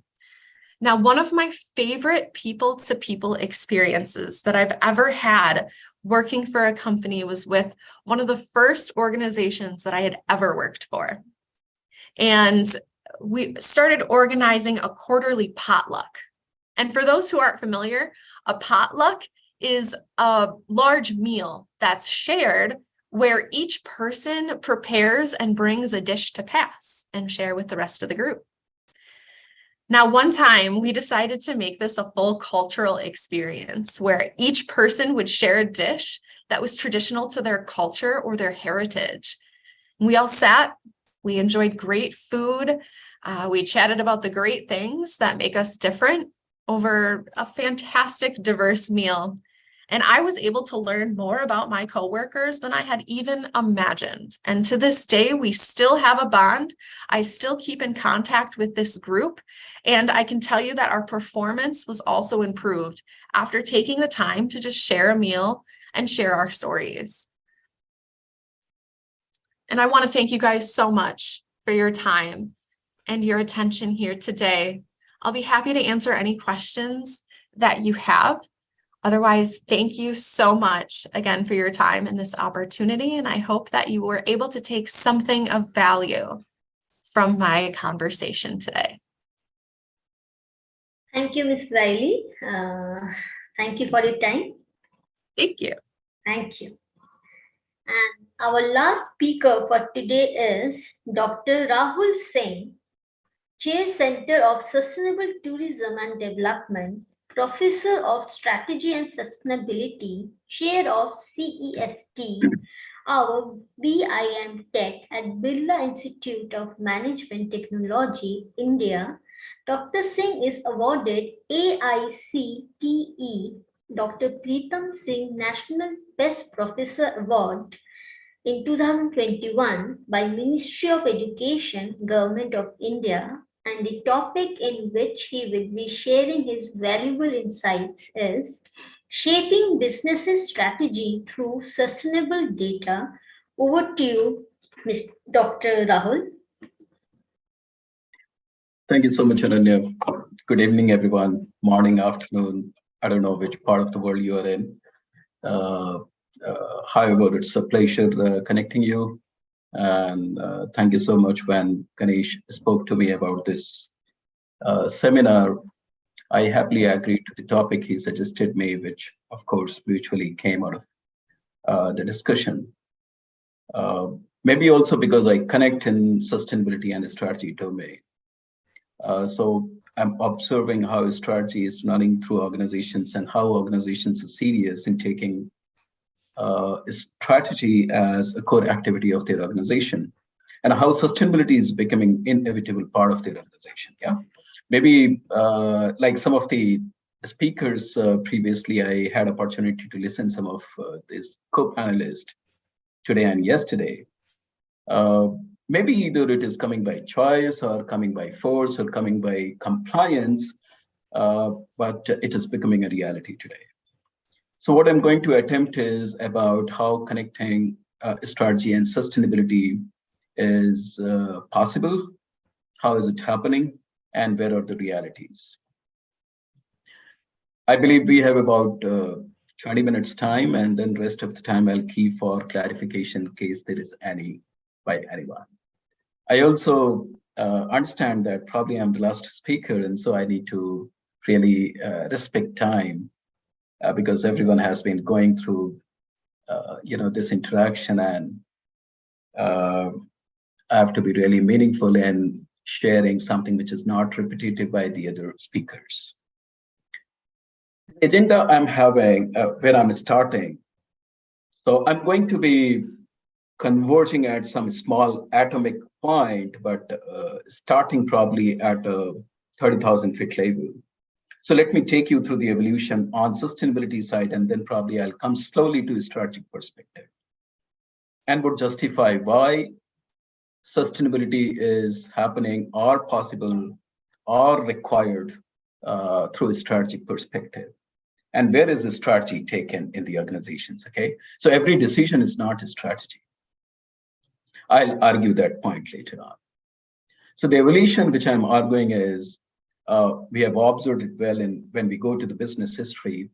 We are moving from commodity era, which is 19th century and previous, coming to 20th, where, the terminology which got coined out of business scholars and intellectuals is human resource optimization.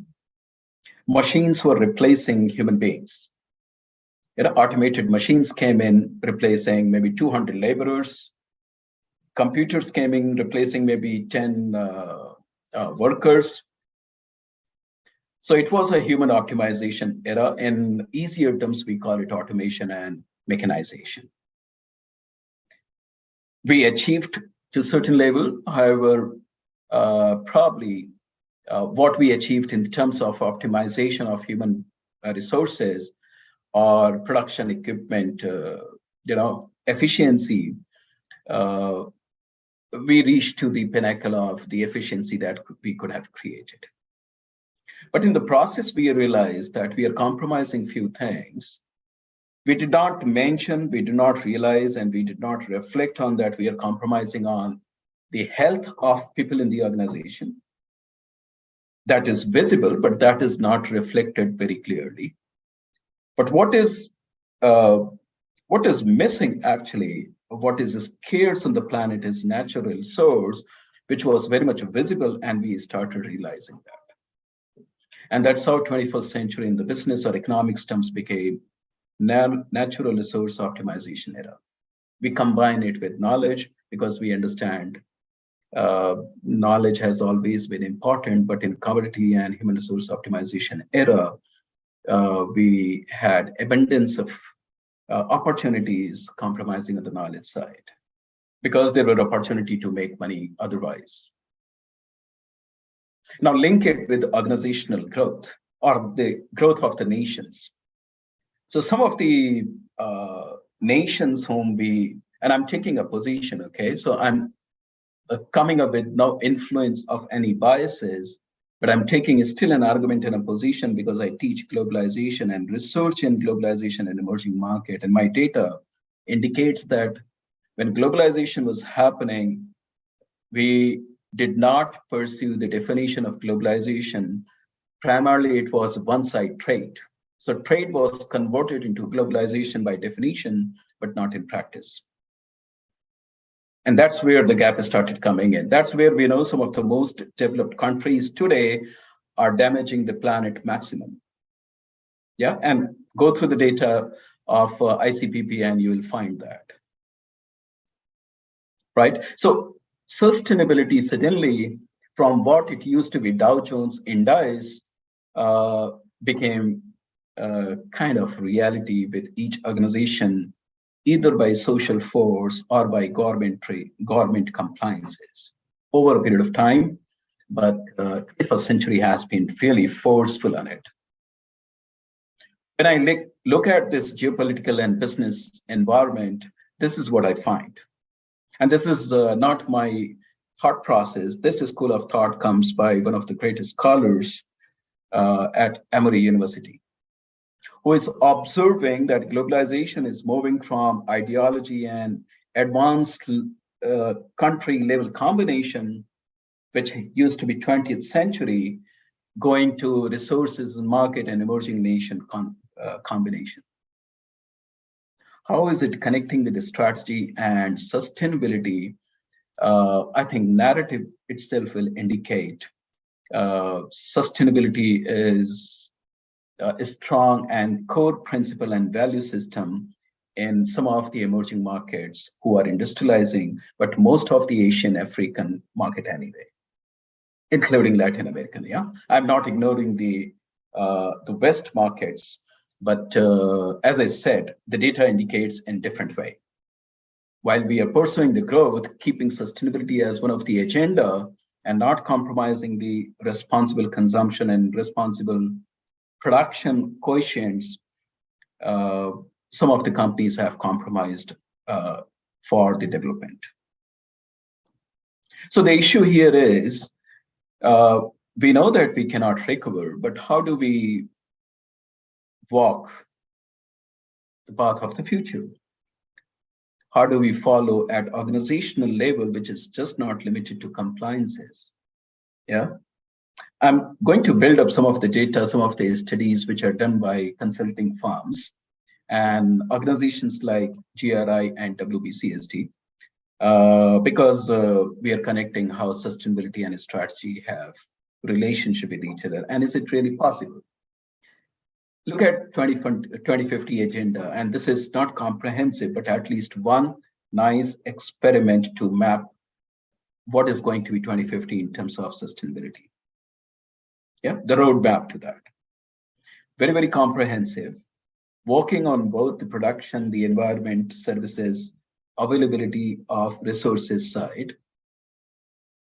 What is being indicated here in the short term, medium term, and long term, what are we looking at?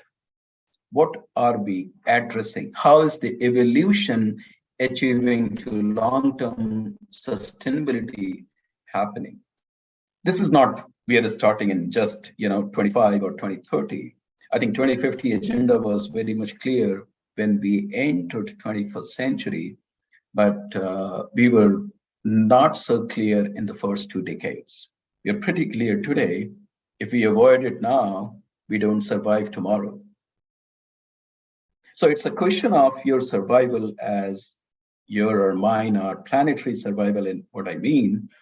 And if we don't respond to it, we are not respecting our survival. And this is just not the map, okay? So I also bring in the exam or cases here. How did we address MDG, which is Millennium Development Goals, and how do we address SDG, which is Sustainable Development Goals? MDG, we were not serious. Those who created it were not serious, come on. I had opportunity to talk to Dr. Jeffrey Sachs, who is the intellectual powerhouse behind both MDG and SDG from Columbia University. He's really a great scholar. But he was also aware that we won't be able to achieve MDGs because we have not sensitized the government sufficiently. Targets are not going to be achievable. And so before MDG ended in 2012, he started working on SDG on request of United Nations. And this time, it was going to be very much based on the scorecard. Not a generic and aspirational statement, but a very much achievable scorecard-based process. Okay, that means we slowly realized after losing 15 years in the 21st century, we realized that no, it's not a vision statement, it's not an aspiration statement, it has to be very much part of the strategic objective of the governments. What we are putting in SDG as 17 agenda and 17 goals and 169 action points, they need to be internalized as action plan or strategic plan of the governments. Those governments, about 190 who signed SDG. That's where the mapping is coming to. That's where we have a 2050 agenda. Corporations are not unaware. Why are they not unaware? If you leave the 20 governments around the world, there are many corporations which are bigger than most of the governments on the planet. You talk about top 100 corporations in the Fortune 500 list, they are bigger than 150 governments on the planet. They're very much aware. The chairman of these corporations know where is the world leading when it comes to sustainability. Come on, it cannot be ignored. They have all the data.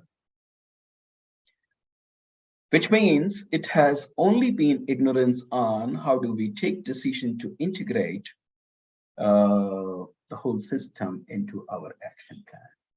Systems thinking approach of sustainability into organizational structure is what I'm discussing here.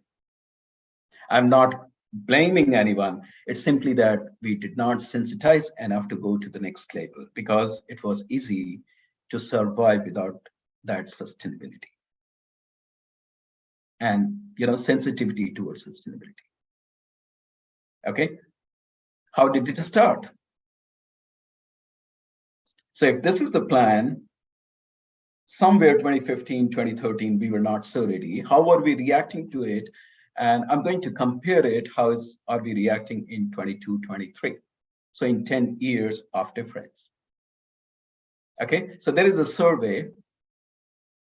And the survey reaction is, this is a survey presented by WBCSD based on the corporate survey data. So the compliances and situations, what is the CEO responses?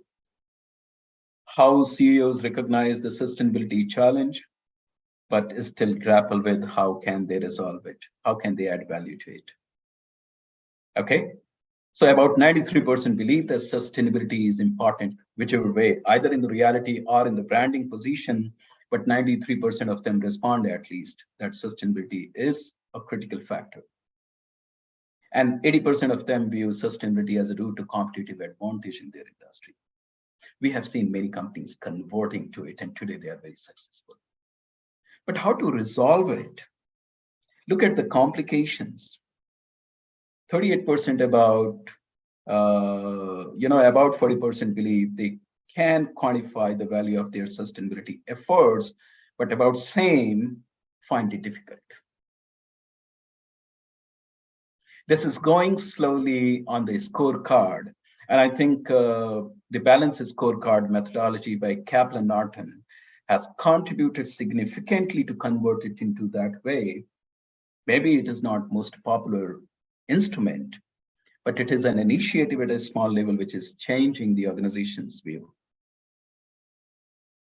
Yeah, that's 2013, where half of the CEOs, those who are mapped, consider this as a barrier because they don't have tool to implement that. The strategy should be the tool, at least the direction, okay? This is the ecosystem of how the sustainability is seen. And with this kind of ecosystem, if still it is difficult for organizations to kind of reflect on how can we take sustainability as data input for our strategy, organizations lack intention. That's the only thing can be said. While large organizations can still value it, important is how can we democratize this intention, this requirement, so that it becomes very much, part of the ecosystem. I think ecosystem has been discussed frequently by some of the co-panelists before me. Where are we proceeding now? And I think this is an unavoidable situation. Nobody can avoid this situation. And so they are, in a way, going in a very, very different manner today. Yeah, so we are moving from responding to that. We probably don't have tools to reflect on how can we go for sustainability. Now, we know that sustainability reporting, integrated reporting, CSR reporting, compliance is legal requirement. That's no more sustainability. In addition to what can be respected for society is something that we will look at as a term sustainability. Percentages are before you. I don't want to get into the debate on it, but I think it's very clear that sustainability has become political wish, but it has become, business and economics compliance and requirement, because everyone's slowly realizing that they just can't consume the natural resources in name of providing production and services to consumers. They also have to respond more responsibly for others to live on this planet for the next 100 years.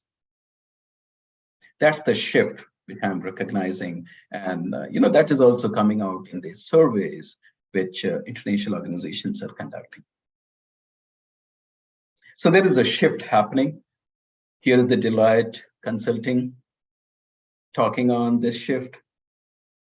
There are more responses coming on the strategic planning. The only challenge which we have in the strategic planning is that there was a study, again, I'm referring to the Deloitte study. I think it was in 2014, where Deloitte spoke to about 2,000 mid-level and senior level executives from Fortune 500. And they observed 80% of the CEOs take decisions, and if they are successful, they call it a strategy. 20% of the time, they have some reflection in a strategic way to implement the process of a strategy in their organizations, but 80% of CEOs don't understand it well, or they don't want to understand it well, because it takes a lot to implement a strategy in the organization. So sustainability, anyway, is not the top priority for the organization. Revenue is the top priority. Yeah, if we are able to bring in some of these top priority into our strategic design, I think organizations will implement it without special attention to it. It will become like marketing and finance and human resource, talent management, whatever we call it, technology. So sustainability is a permanent vertical and function with the organizations. These sentiments are reflected in the surveys, the global surveys that I'm talking, and this is not emerging market or Africa or Latin America, this is global survey. Okay, so if there is a plan in strategic design, then probably reactive method is going to be less. It's going to be more transparent because there is a process for a strategy. You know, strategy is not taking decision. Global expansion is not a strategy, it is goal. The strategy is how do we do it? Going low cost for my product is not a strategy, that is goal. Okay, and that means the process is strategy, goal is sustainability. If there is a fantastic marriage between these two concepts, organizations will respect what the planetary requirement and the population is looking for.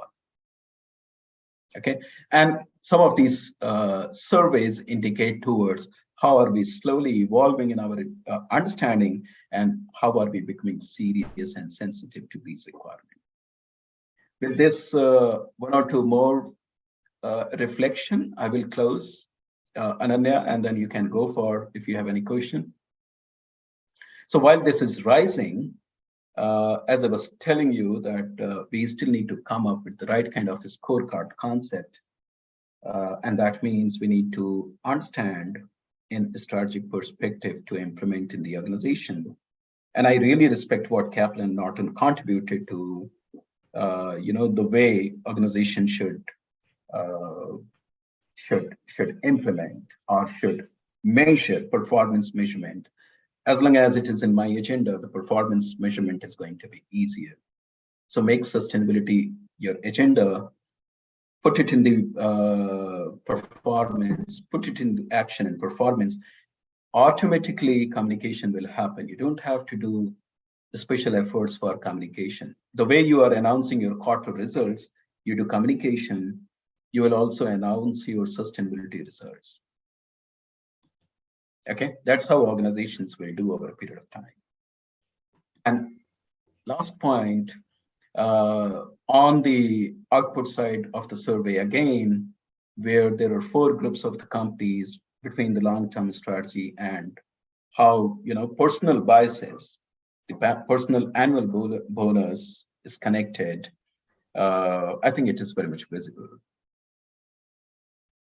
The companies with serious decarbonization commitments often embed targets into strategy. And the group 1 is 70% personal annual bonus is also very high. There are evidences why, if actually it becomes part of your strategic process, why is it going to reflect better results to the outside world, either in terms of, your stock market value or government compliance or social branding. Okay, it's a matter of how are we reflecting on it and how are we taking it forward as organizational value. This is where I will end the actions which are going with the government. I'm taking 2 notes. One is EU SFDR regulations, and the second is Larry Fink, which is coming from the BlackRock Capital, saying why sustainability is becoming important in the investment. And he's specifically not mentioned active investors, okay? Those funds which are just putting in money to earn and get out fast, but Fink has been of the opinion that there has to be a responsible way. And we will observe those organizations which are irresponsible. We will reduce our investment and move out slowly. So world is changing, of course. There is huge positivity. Response has to be a little faster. And it has to be integrated with the, forward and backward organizations so that the multiplier impact is high. That is how we can deal sustainability through a strategic process. And that is how action will come if everyone in the organization is involved. We don't want to see that only CEO and execution and monetary committee set up by board is running a strategy. No way. if you have heard the book Play to Win, which is by Roger Martin, I think it is very clear that strategy actually can be connected from the top of the organization to the bottom, everyone. That's how some of the agenda will be achieved. Thank you so much. Lanya, back to you. I hope I made some sense to the topic. Yes, sir. Thank you so much for your knowledge sharing session. Thank you. Dr. should be. Rahul, my mind blown away with the statistics that you have put across. Oh my God, it's really, really good. So now, see, you have given a very high level statistics and the data, right? So you have clearly also stated that it took almost 10 years for large companies to understand. How do you think that micro, small or medium enterprises will be able to understand, and who is going to lead it? Is that the policy or the government or the national level policy, or is going to be the large buyer, the corporate will be strategizing its policy across the value chain to ensure that the sustainability is being pushed across the gate? Thanks so much, Ganesh. Actually, you put me in dilemma.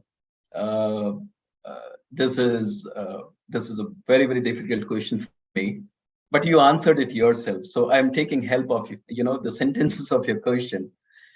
It is actually my understanding is that it can only be helped through the value chain process.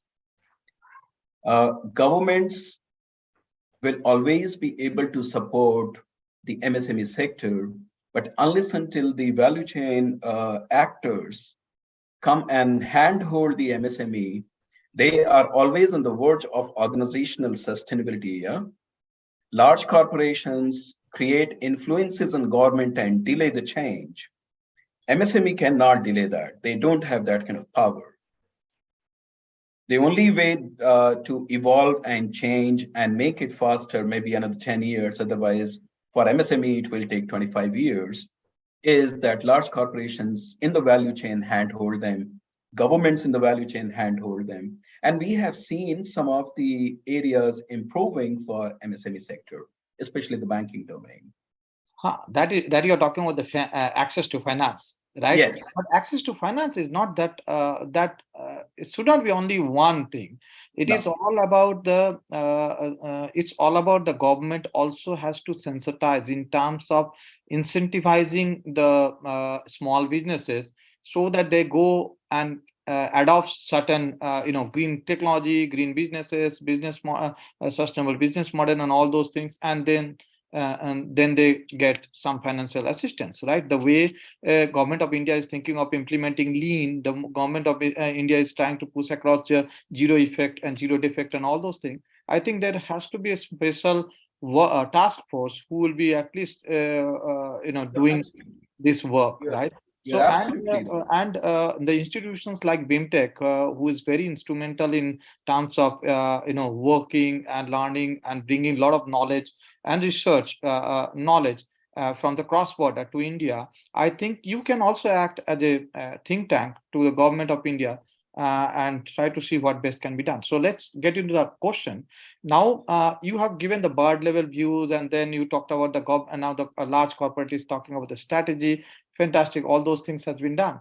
Now, how from let's say small businesses, or let's not talk about small business, because small businesses will come the very, very bottom of the pyramid now in this sustainable circle.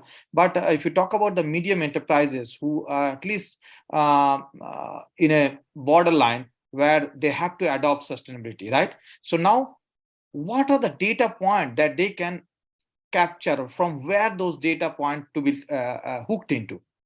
Do you have any such statistics or the reports, or probably the reference website where the medium enterprises can hook into to gather those data for their strategic purposes?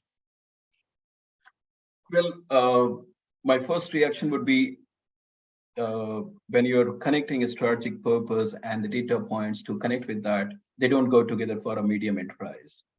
because medium enterprises are living on emergent strategies. They need to live tomorrow. They don't see next 3 years or 5 years. Yeah.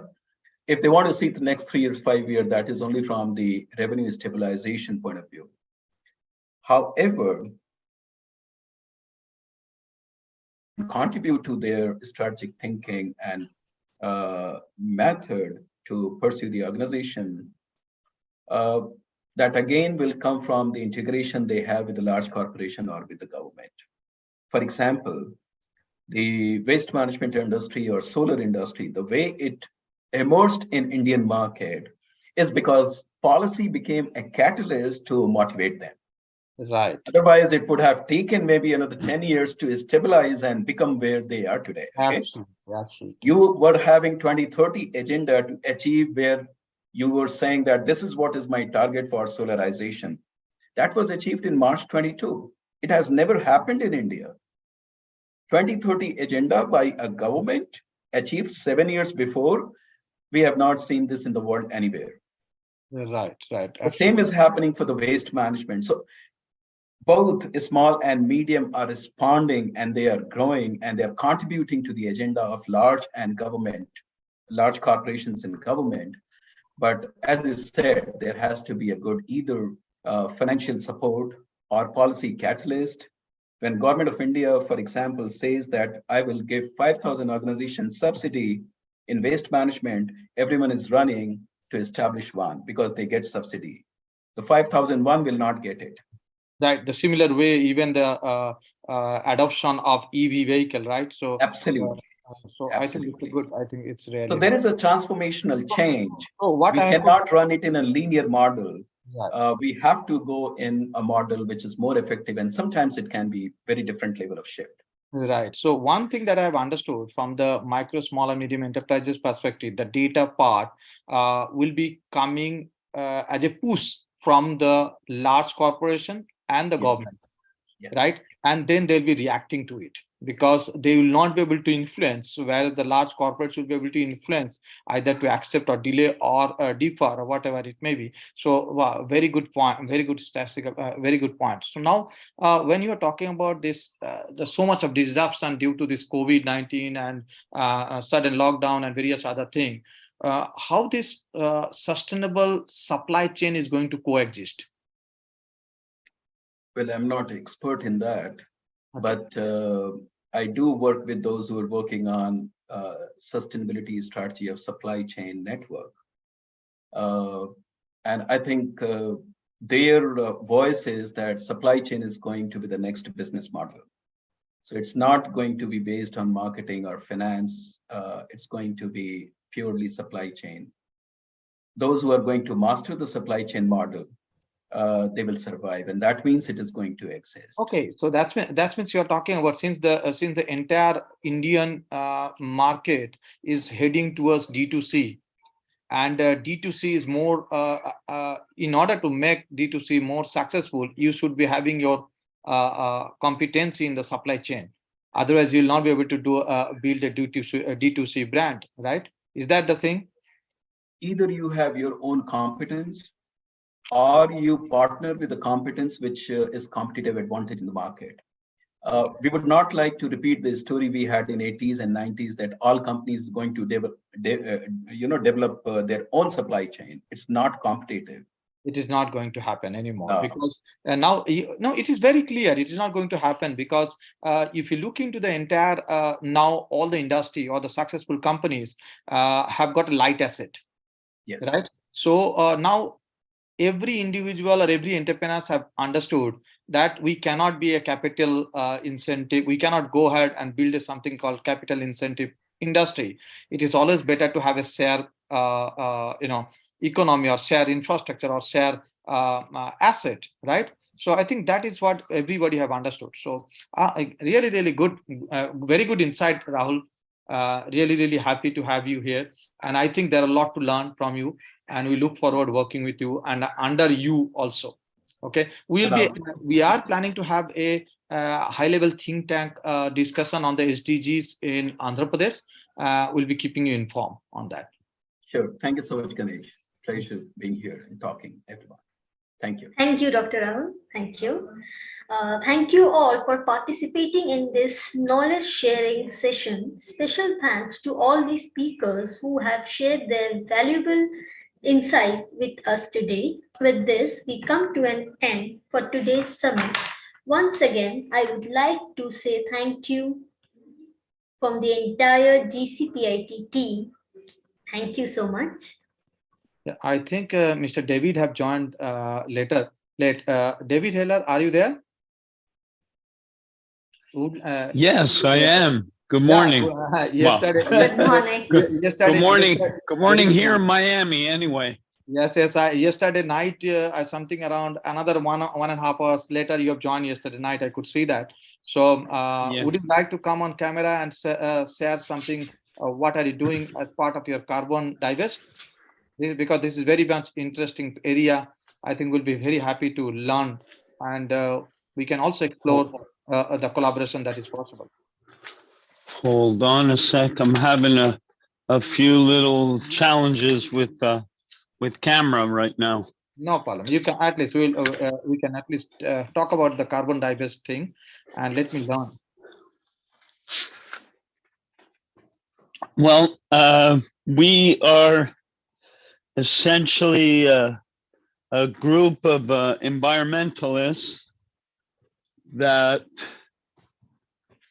have been involved in the carbon credit market, and our main focus has been nature-based solutions. So there you go. Hi everyone. Yes, and our main focus is nature-based solutions, and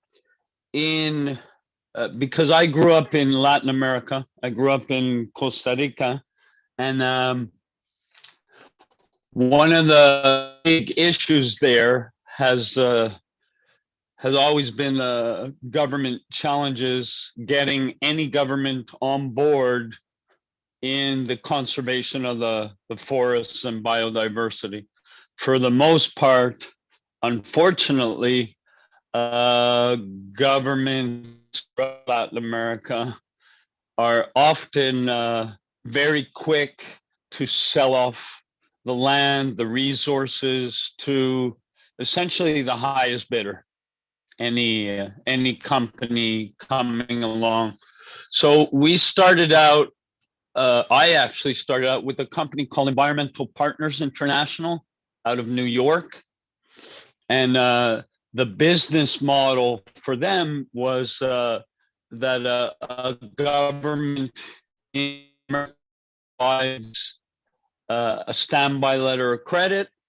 The standby letter of credit is used as a financial instrument to generate more funds, and the funds are used for the country to develop their compliance market carbon credits. Now, what we've found is that most governments would often lean towards corruption, unfortunately. And the first thing that you would be asked by a minister of environment is, what's in it for me? So that level of corruption, unfortunately, was not something that environmental partners could ever abide by. So that didn't work. And myself, with a group of friends from high school in Costa Rica, we created Carbon Divest, and we leaned towards indigenous communities. And it's interesting, this started really about 12 years ago. Wow. And yeah, and indigenous communities are unfortunately the forgotten people. Historically, you know, it's quite sad. And really, what has been interesting in the last COP conferences is, you know, COP26, it was really strongly noted, and actually, I believe some policy changes were created for indigenous communities, but COP27 also implemented new policy regarding indigenous communities. And our goal at Carbon Divest is empowering indigenous communities in the conservation of our forests and biodiversity through carbon credits. And right now we're about to start a big project in Mexico along the Pacific coast, a blue carbon mangrove restoration conservation project. And we have another big project waiting in Ecuador with over 1 million hectares of land. So this is something, big challenges ahead. Yes, big challenges ahead. I will definitely connect with you offline, and let's see how we can collaborate and extend our leadership network across 70 countries, and see how we can Beautiful. work and do it. Yes. Thank you so much, David. Beautiful, beautiful. I want to add a little something that we just completed a project in Panama, not that far from the Panama Canal. And it's a waste landfill, and it's a waste to energy biogas project that we just received 518,000 carbon credits from the project for the first 5 years. And we have another 5 years to develop in it because it's fantastic. So yeah, it's beautiful. Really. Yes. We'll look forward. So- I'll connect you. I have already connected you on LinkedIn. So let's catch up after this, and let's try to have a detailed meeting. What are the synergy that can be derived? Excellent. Thank you so much, David. Beautiful. Thank you. Thank you. Thank you all. Wonderful. Thank you. Yeah, thank you so much. Thank you all, everyone. Thank you.